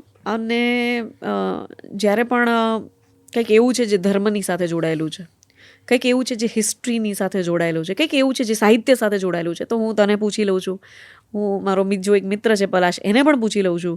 ઇંગ્લિશ શબ્દ આવે તો અદિતિ બીજી આપણી ફ્રેન્ડ છે એને પૂછી લઉં છું. બાકી છેલ્લે સ્ક્રિપ્ટ તો હું જાતે જ લખું છું. મેં જે અનુભવ્યું છે ને હું એ લખી રહી છું. મારી નજરે ગુજરાતમાં હવે શું જોઈશું અમે? અમને ગુજરાતના કયા સ્થળો તમે દેખાડવાના પ્લાનમાં છો કે હજી રહી ગયા છે ને તમને એમ છે કે હજી અહીં જવાનું તો બાકી છે, આ બધું ક્યારે કરીશ? મને છે ને કચ્છમાં હજી 2-4 જગ્યાઓ બાકી છે બતાવવાની. અને જેમ કે લખપત બાકી છે, પછી નારાયણ સરોવર બાકી છે, માંડવી મેં બતાવ્યું છે પણ હવે મારે એને 4K માં બતાવવું છે. So there are certain places in Gujarat જે હજી બાકી છે, ખાસ કરીને એ બધી જંગલ વિસ્તારમાં છે. એટલે દર વર્ષે હું નવું શીખું છું. કોઈ ફોરેસ્ટ ઓફિસર સાથે વાત કરું એટલે મને ગાઈડન્સ આપે છે. એટલે એ સમય નીકળી ગયો એટલે પછી મારે બીજા વર્ષમાં જાય, કારણ કે તમારે અપ્રુવલ આવે ને ત્યાં સુધીમાં સિઝન પતી જાય ક્યારેક. એટલે હજી હું વિચારું છું કે ગુજરાતના સર્ટન જંગલ વિસ્તારો છે એ, ગુજરાતની અમુક એવી જગ્યા જે હજી સુધી મોન્સૂન ડેસ્ટિનેશન તરીકે એસ્ટાબ્લિશ નથી થઈ પરંતુ બહુ સુંદર દેખાય છે મોન્સૂનમાં, એ મારે બતાવી છે. અને વિન્ટરમાં તો સમહાઉ હું કચ્છમાં જ જતી રહું છું અને કચ્છની જ નવી જગ્યાઓ લઈને આવું છું. બટ યા મારી નજરે ગુજરાતની સાથે હવે મારી નજરે ભારત કરવું છે. વાહ. અને એની શરૂઆત મેં કાશ્મીરથી કરી. કાશ્મીરનો વિડીયો બનાવ્યો છે, મેં સ્પીતિનો પણ બનાવ્યો છે. બહુ ડિફિકલ્ટ છે, ત્યાં જવું જ ડિફિકલ્ટ છે એકચ્યુઅલી, શૂટિંગ તો પછીનું છે. અને મને છે ને ગુજરાતના તમામ ધાર્મિક સ્થળ જે મેં શક્તિયાત્રા દરમિયાન ખાલી 6 જ એક્સપ્લોર કર્યા, પરંતુ મને એવું લાગે છે કે ગુજરાતના તમામ એવા ધાર્મિક સ્થળ જે છે ને જે ખરેખર બહુ સુંદર છે અને બહુ સરસ રીતે મેનેજ થાય છે, એને પણ ક્યારેક if I get a chance I would like to create video on that. અને જ્યોતિર્લિંગ ભારતના લોકો પાસેથી સિટીઝન તરીકે, નાગરિક તરીકે તો આપણે કદાચ થોડીક અપેક્ષા રાખીએ જ છીએ, આપણે વાત પણ કરી. સિસ્ટમ પાસેથી શું એક્સપેક્ટ કરો છો? સિસ્ટમે હજી ક્યાં થોડું વધારે ફોકસ કરવાની, શું વધારે કરવાની જરૂર છે કે જેથી ગુજરાતનું આ ટુરિઝમ ઓર લોકો સુધી પહોંચે, થોડું ઓર ગ્લોરીફાય થાય? મને એવું લાગે છે કે ટુરિઝમ હોય કે શહેરનો વિકાસ હોય કે રાજ્યનો વિકાસ હોય કે દેશનો હોય, આજે મને એવું લાગે છે કે there are lot of intelligent people who can be the voice of the nation Right. in their own language. You become the voice of the city also. ઘણી જગ્યાએ તમે શહેરમાં થતા પ્રસંગો નોંધો છો, ઘટનાઓને મૂલવો છો, વાત પણ કરો છો, સ્ટોરીઝ કરો છો, રીલ્સ ક્રિએટ કરો છો, ફોટોગ્રાફ્સ કંઈ નહીં તો મૂકો છો. અમદાવાદ પણ તમારી ઘણી નજીકનું શહેર છે, એટલે તો આઈ નો દેટ યુ લવ યોર, નજીકનું શહેર મારું શહેર. હા of course you love your city, અને અમદાવાદ તમારું શહેર છે. અમદાવાદમાં શું ખૂબ ગમે છે અને શું નથી ગમતું? યાર અમદાવાદમાં તો મને બધું જ ગમે છે, પણ જે નથી ગમતું ને એ છે આપણી સેન્સ. આજે શહેરને ચોખ્ખું રાખવા માટે રાત દિવસ એએમસી કામ કરે છે. પોલ્યુશન ના થાય અને પેલા પોલાન્સની એલર્જી ના થાય એના માટે તમે ઝાડ ઉપર પેલા મશીનથી છાંટ કરતા પેલા જોતા હશો. પેલા મને એવું હતું કે ઝાડને પાણી પીવડાવે છે, પાણી નથી પીવડાવતા. પછી મને ખબર પડી કે એ ડસ્ટને જે પાર્ટિકલ્સ છે એને સાફ કરવા માટે રોજ જે રાત્રે એએમસીના એ સ્પ્રિંકલ જેવું કંઈક હોય છે, સવારે 4-4:30 વાગે તમે જુઓ તો એએમસીના કર્મચારીઓ જે અપોઇન્ટ કર્યા છે એ લોકોને ત્યાં સાફ સફાઈ કરતા તમને જોવા મળે. તમે ભદ્રના મંદિરે જાઓ એટલે તમને ચોખ્ખું જ જોવા મળે સવારે 7 વાગે. એ સાલું 7 વાગ્યા વાળી જે ચોખ્ખાઈ છે ને એ બપોરે 2 વાગ્યા સુધીમાં એટલી ગંદકીમાં કેમ કન્વર્ટ થઈ જાય છે? તો મને એમ લાગે છે કે એક અમદાવાદી તરીકે યા તો પછી એવું બી બને કે મેટ્રોપોલિટન કલ્ચર જે છે, જે ડેવલપ થયું છે લેટલી છેલ્લા 5-1 વર્ષમાં, એના ચક્કરમાં એક પેલું હતું ને કે આ તો મારું શહેર છે એમ. 2 જણા ઝઘડતા હોય તો આપણે એને સમાધાન કરાવીએ, પણ હવે એક બદલાતો મિજાજ જોવા મળે છે કે 2 જણા ઝઘડે છે તો ઊભા નથી રહેવું. યુ નેવર નો, કોઈ આપણને લાકડી મારી દેતો. તો ફ્રીલી રહેતા અમદાવાદની અંદર ક્યાંક જે ડર ઘૂસેલો છે એ એટલે પણ ઘૂસ્યો છે કારણ કે આપણે છે ને જ્યારે પહેલી વાર કોઈએ મિસબિહેવ કર્યું ને ત્યારે એક ઝાપટ ના આપી. ઝાપટ એટલે શું આપણે મારવાનું છે? ના, કાયદાવાળી. કે દરેક વ્યક્તિ આ હંમેશા ડરતો. છોકરી કેમ બેખોફ થઈને ફરે છે અમદાવાદમાં? કારણ કે એને ખબર છે કે મારો કાયદો મને પ્રોટેક્ટ કરે છે. એને ખબર છે કે રાત્રે પેલા પોલીસવાળા જે ઊભા રહે છે ને દર વખતે કોઈને કોઈને ચેક કરે છે, તો મારી એ સેફટી છે. સો મને એવું લાગે છે કે અમદાવાદની અંદર આપણી જે એક બેઝિક સેન્સ છે શહેરને ચોખ્ખી રાખવાની, શહેરને એક ભયમુક્ત રાખવા માટે જે આપણે એક માહોલ પ્રોવાઈડ કરવું પડે, ક્યાંક ને ક્યાંક આપણે એમાં પાછળ પડીએ છીએ, ગુમાવતા જઈએ છીએ. અંતર રાખો છો. હા, અંતર રાખો છો, કારણ કે તમને ખબર નથી કે એ કાકા જે છે એને હું બચાવવા માટે પેલાને કહીશ તો પેલો કોઈ અલગ નશામાં આપણને મારી ના દે. એ ડર આવ્યો છે. એ ડર મને છે ને એવું ફીલ કરાવે છે કે this is not my city. Sometimes આ કેવું છે, આની શરૂઆત થઈ છે. કરેક્ટ. ના, પણ બહુ ઝીણો અને બહુ જ મહત્વનો મુદ્દો તે મૂક્યો છે, અને મને લાગે છે કે જે પણ જોશે, જે સાંભળે છે એ આની ઉપર એક ડેફિનેટલી વિચાર કરશે અને લોકો સુધી પહોંચાડશે પણ ખરું. આ એક એવો વિચાર છે જે આપણે બધાએ કદાચ થોડો ઘણો વધારે જેની ઉપર મહત્ત્વ આપવું જોઈએ, થોડો વધારે સમય આપવો જોઈએ. માધ્યમકર્મી તરીકે રેડિયો હોય, ડિજિટલ હોય કે ડોક્યુમેન્ટેશન્સ હોય, ડોક્યુમેન્ટરી હોય, છેલ્લા 10-15 વર્ષનો આ બદલાતો સમય, આ બદલાતો મિજાજ તે જોયો છે. એકાદ જનરેશનને તારી સામે જ ગ્રો થઈને પ્રોફેશનલ થતા જોઈ છે, અને નવી જનરેશન જે ઓલરેડી જ પ્રોફેશનલ હોવાના ભ્રમમાં છે એને પણ તું જોઈ રહી છે. બ્રહ્મા નથી નૈશા, જેન્ઝી સારા છે યાર. હા, સારા છે. મારે કોઈ વિરોધ જ નથી. જેન્ઝીઝ મને બહુ જ ગમે છે. આઈ એમ સરાઉન્ડેડ બાય જેન્ઝીઝ ઓનલી. હા, બિલકુલ. એટલે આ જે આ બે પેઢીને તે જોઈ છે, આ બે દાયકાઓને તે નોંધ્યો છે, શું લાગે છે તારે તારા વ્યુઅર્સને, તારા ફેન્સને, ચાહકોને, તારા મારી નજરે ગુજરાતના ચાહકોને, ભાવકોને શું કહેવું છે? શું નોંધ્યું છે જે તારે હજી સુધી કદાચ કહ્યું નથી ને આજે કહેવું છે? મારે ખાલી એટલું જ કહેવું છે કે because you are talking about generation, કે હું છે ને પહેલાં એવું માનતી હતી કે યાર આ જેન્ઝી તો બરબાદ છે યાર, અમને નથી, I should not invest my time in this generation. પણ મને અદ્ભુત ક્રિએટિવ લોકો મળ્યા છે, અને એ લોકોનું એવું કહેવું છે કે જેવું તમે માનો છો ને આદિતિ મેડમ, એવું જ ઘણા લોકો માને છે, ને એના ચક્કરમાં જે ખરેખર ડિઝર્વ કરીએ છીએ ને અમે, જે પ્રકારનું ટેલેન્ટ માર્કેટમાં છે, જે જ્ઞાન ડિઝર્વ કરીએ છીએ, મળતું જ નથી. સો મને એવું લાગે છે કે જે ખરેખર અદ્ભુત ટેલેન્ટ છે ને, એ રેડિયો માટે હોય કે ડિજિટલ માટે હોય કે પ્રિન્ટ માટે હોય કે હોર્ડિંગ માટે હોય, કે જેને એજન્સી સ્ટાર્ટ કરવી છે, જેને સિંગર બનવું છે, કંઈ પણ છે, એને યાર સાચી દિશા બતાવવાનું કામ આપણા લોકોનું છે, જેની પાસે એટલીસ્ટ 15 વર્ષથી પણ વધારેનો અનુભવ છે, જેને ખબર છે કે એક પર્ટિક્યુલર ઇન્ડસ્ટ્રીની અંદર જો તમે આ રસ્તો અપનાવશો તો તમારા માટે સારું રહેશે. એમના અત્યારે કોઈ ગાઈડન્સ નથી. રીલની દુનિયામાં એટલા ખોવાયા છે કે રિયલ દુનિયામાં એકચ્યુઅલમાં શું કરવું એ નથી ખબર પડતી એમને. તો એમાં એમનો વાંક નથી.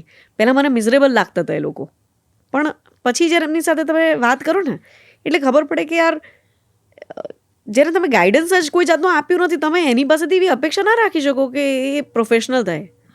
તમે એને એન્વાયરમેન્ટ તો આપો. So I think we have to give that kind of environment where people opens up. They also understand our vision. We have to understand their vision. We have to believe in their idea, because back in times people have believed in us. Radio પર ક્યારેય English ગીતો વાગ્યા નથી, but people believed in અસ. અને આપણે English ગીતો વગાડ્યા છે રેડિયોની ઉપર. રેડિયો ઉપર એકચ્યુઅલી ગુજરાતી ગીતો પણ ક્યારેય વાગ્યા નથી, પરંતુ આપણે વગાડ્યા છે. સો એટ દેટ ટાઈમ આપણાથી પણ જે જૂની જનરેશન હશે એણે આપણી ઉપર એ વિશ્વાસ કર્યો કે ના, તમે જે કરવા માંગો છો એને એક મોકો આપ્યો છે. So we have to always give a chance to somebody who really wants to do something in this industry. Done, correct, and I totally agree. એક ડિજિટલ કન્ટેન્ટ ક્રિએટર્સ, ઇન્ફ્લુઅન્સર્સ અને અત્યારે ખૂબ બધું કોન્ટેન્ટમાં કંઈક ને કંઈક કરવા માગતા ઉત્સાહીઓને આ 15 વર્ષના અનુભવના નિચોડ સ્વરૂપે તમે શું સૂચન કરવા માગશો? શું કહેવા માગશો? કંઈ ટિપ્સ, કંઈક કહેવું છે? એટલું જ કે તમે જે કરવા માંગો છો ને એની પાછળનો જે વિચાર છે ને એ બહુ ક્લિયર હોવો જોઈએ કે તમે કેમ કરવા માંગો છો. પૈસા માટે, પ્રસિદ્ધિ માટે, કે તમને ગમે છે એના માટે? પૈસા માટે હશે તો શરૂઆતી દોર બહુ સારો રહેશે. પ્રસિદ્ધિ માટે હશે તો આજકાલ એ કોઈ પણ રીતે મળી શકે એમ છે. પરંતુ તમને ગમે છે એટલે જો તમે કરો છો ને તો તમારે 10 કો 20 કો 30 કો ક્યાં નીકળી જશે ને ખબર નહીં પડે. એન્ડ તમારી અંદરનો બાળક હંમેશા જીવતો રહેશે. પણ તમે જે કરવા માંગો છો એ કેમ કરવા માંગો છો ને એની ક્લેરિટી ડે 1થી હોવી જોઈએ. એ ગ્રેજ્યુઅલી ના આવી જોઈએ કે પહેલાં એ ગમે છે એટલે કરું છું, પછી મને પૈસા મળ્યા એટલે મજા આવી, અને હવે તો હું ફેમસ છું એટલે કરું છું. વર્ક નહીં કરે. વાહ, તું અને તારી વાતો. જલસો પોડકાસ્ટમાં મજા કરાવી દીધી. એટલો બધો અનુભવ અહીંયા તે નીચોવીને અમને આપ્યો છે કે અમને ઘણી બધી વાતોમાં એક નાનકડી ઇન્સાઇટ મળી છે, ક્યારેક બહુ મહત્વનું ઓબ્ઝર્વેશન મળ્યું છે, કંઈક સૂચન મળ્યું છે. Thank you very very very much Aditi. Thank you so much Naishad. હું ગેસ્ટ તરીકે અને મિત્ર તરીકે એટલો ગૂંચવાયેલો રહ્યો કે હું ક્યારેક તું ને ક્યારેક તમે ને તુંમાં, પણ મને આનંદ છે કે આ અંતર તારી પોતાની મહેનતે, અનુભવે, આવડતે ઓછું કર્યું છે અને સુંદર રીતે તે એને પ્રસ્તુત કરી છે. તારી વાતો આઈ એમ શ્યોર કે ગુજરાત અત્યારે તને સાંભળી રહ્યું છે. ખાસ કરીને અમારે બધાએ તને થેન્ક યુ એટલે કહેવું છે કે તારી નજરે અમે જે ગુજરાતને જોયું છે એ ખાસું યાદગાર છે. અમને દેખાડતા રહેજો, આવી સરસ સરસ જગ્યાઓ ચીંધતા રહેજો અને આવા કોન્સેપ્ટ્સ લઈને આવતા રહેજો. એનીથિંગ જે તમારે હજી કંઈક કહેવું હોય ને અમારે પૂછવાનું રહી ગયું હોય એવું કંઈ હોય તો? ના, બસ એવું કશું જ નથી નેશર. યુ નો માય જર્ની સો વેલ કે તે બધા જ પ્રશ્નો પૂછી લીધા અને આ ઇન્ટરવ્યૂ એ બહુ જ એક સારો લર્નિંગ સેશન રહેશે તમારા એડિટર્સ માટે, કારણ કે હું બહુ ખુલીને બોલી છું. એટલે પોલિટિકલ કરેક્ટ રહેવું કેવી રીતે એ એડિટરને આ ઇન્ટરવ્યૂમાંથી શીખવા મળ્યું હશે હું અઝ્યુમ કરું છું. And at the same time તમે અને તુંમાં એવું છે ને કે હું નાની હતી તો મારા દાદાને પણ તું કહીને બોલાવતી. મને એ વખતે એવો પ્રશ્ન હતો કે આપણે ભગવાનને તું કહીએ છીએ અને અમુક લોકોને તમે એવું કેમ? તો એમણે કહ્યું કે જે નજીક હોય ને એને તું કહેવાનું હોય બેટા. એટલે સમહાવ જેની સાથે મને બહુ સારું ફીલ થાય ને મારાથી તું જ નીકળી જાય છે. એવું નથી કે તું માં એ રિસ્પેક્ટ ઓછો છે, કારણ કે હું મારા પપ્પાને પણ તું કહીને બોલાવું છું, મમ્મીને પણ તું કહીને બોલાવું છું, મારી ભાણી પણ મને તું જ કહીને બોલાવે છે. શી ઓલવેઝ ફીલ જ્યારે ઓકવર્ડ ફીલ કરે છે કે બીજા કોઈ પોતાની માસીને તમે કહીને બોલાવે છે ને હું તને તું કહીને બોલાવું છું. Are you okay with it? મેં કહ્યું as long as you are લવિંગ મી આઈ એમ ઓકે વિથ ઇટ. વાહ. અને અમને તમારો બધો જ કોન્ટેન્ટ એટલું બધું પ્રિય છે that we love to C and watch. તમે જે પણ લઈને આવો, જે પણ સ્થળ, દુનિયા, દેશ, વિચાર, અમને જોવું ગમશે. Thank you so much. I wish કે હું આપણી જ ભાષાની અંદર સરસ સરસ કોન્ટેન્ટ બનાવતી રહું. જ્યારે હું ભૂલ કરું ભાષામાં ખાસ કરીને ત્યારે તું મને કરેક્ટ કરતો રહે અને આ જ રીતે તું ને તારી વાતો હંમેશા જલસો ઉપર ચાલતી રહે. Thank you so much. It was lovely talking to you. Same here. Jalso પોડકાસ્ટના આજના એપિસોડમાં અત્યારે આટલું જ. ગુજરાત તમે જોયું હશે. ગુજરાત મારી નજરે ગુજરાત થઈને કદાચ તમે અદિતિની નજરે ગુજરાતને જોયું હશે. કેટલાય બધા એવા સ્થળો અને એવી જગ્યાઓ કદાચ તમારા પેલા ચેકલિસ્ટમાં આવી ગઈ હશે કે અરે અહીંયા તો જવાનું બાકી છે કારણ કે વિડીયો જોયો હતો. આપણી આસપાસની એવી કેટલીય દુનિયા છે જે કદાચ આપણાથી જોવાની રહી જાય છે, ચૂકાઈ જાય છે. કોઈક હોય જે આંગળી ચીંધીને મૂકી આપે કે આ જોવા જેવું છે અને ત્યારે આપણને એમ થાય કે અરે આ તો રહી ગયું. બસ આ જ નજર છે જે કદાચ તમારે ને મારે બધાએ કેળવવાની જરૂર છે. મારી નજરે ગુજરાત દેખાડનાર અદિતિ રાવલ સાથેનો આ સંવાદ તમને કેવો લાગ્યો અમને કમેન્ટમાં ચોક્કસથી જણાવજો. ગુજરાતની કોઈ નવી જગ્યા તમે નોંધી હોય, જોઈ હોય, ચીંધવા માગતા હો, અદિતિને કહેવા માગતા હોય કે અહીં જજો, અહીં બહુ સરસ છે, તો પણ આ વિડીયોના કમેન્ટમાં કહેજો. અમે એમની સાથે શેર કરીશું. બાકી આ ચેનલને શેર કરો, સબસ્ક્રાઈબ કરો ને એવું બધું તો તમને ખબર જ છે હવે. પણ અમારો મૂળ ઉપક્રમ ગુજરાતી ભાષાની app Jalso play store and app store પર ડાઉનલોડ કરી લેજો. અમને ખૂબ બધું પીઠબળ મળશે. Thank you very much. Jalso પોડકાસ્ટના આજના એપિસોડમાં અહીંયા આટલે સુધી જ. નવા કોઈક વ્યક્તિત્વ સાથે નવા એપિસોડમાં બહુ જલ્દીથી મળીએ છીએ. આવજો. નમસ્તે.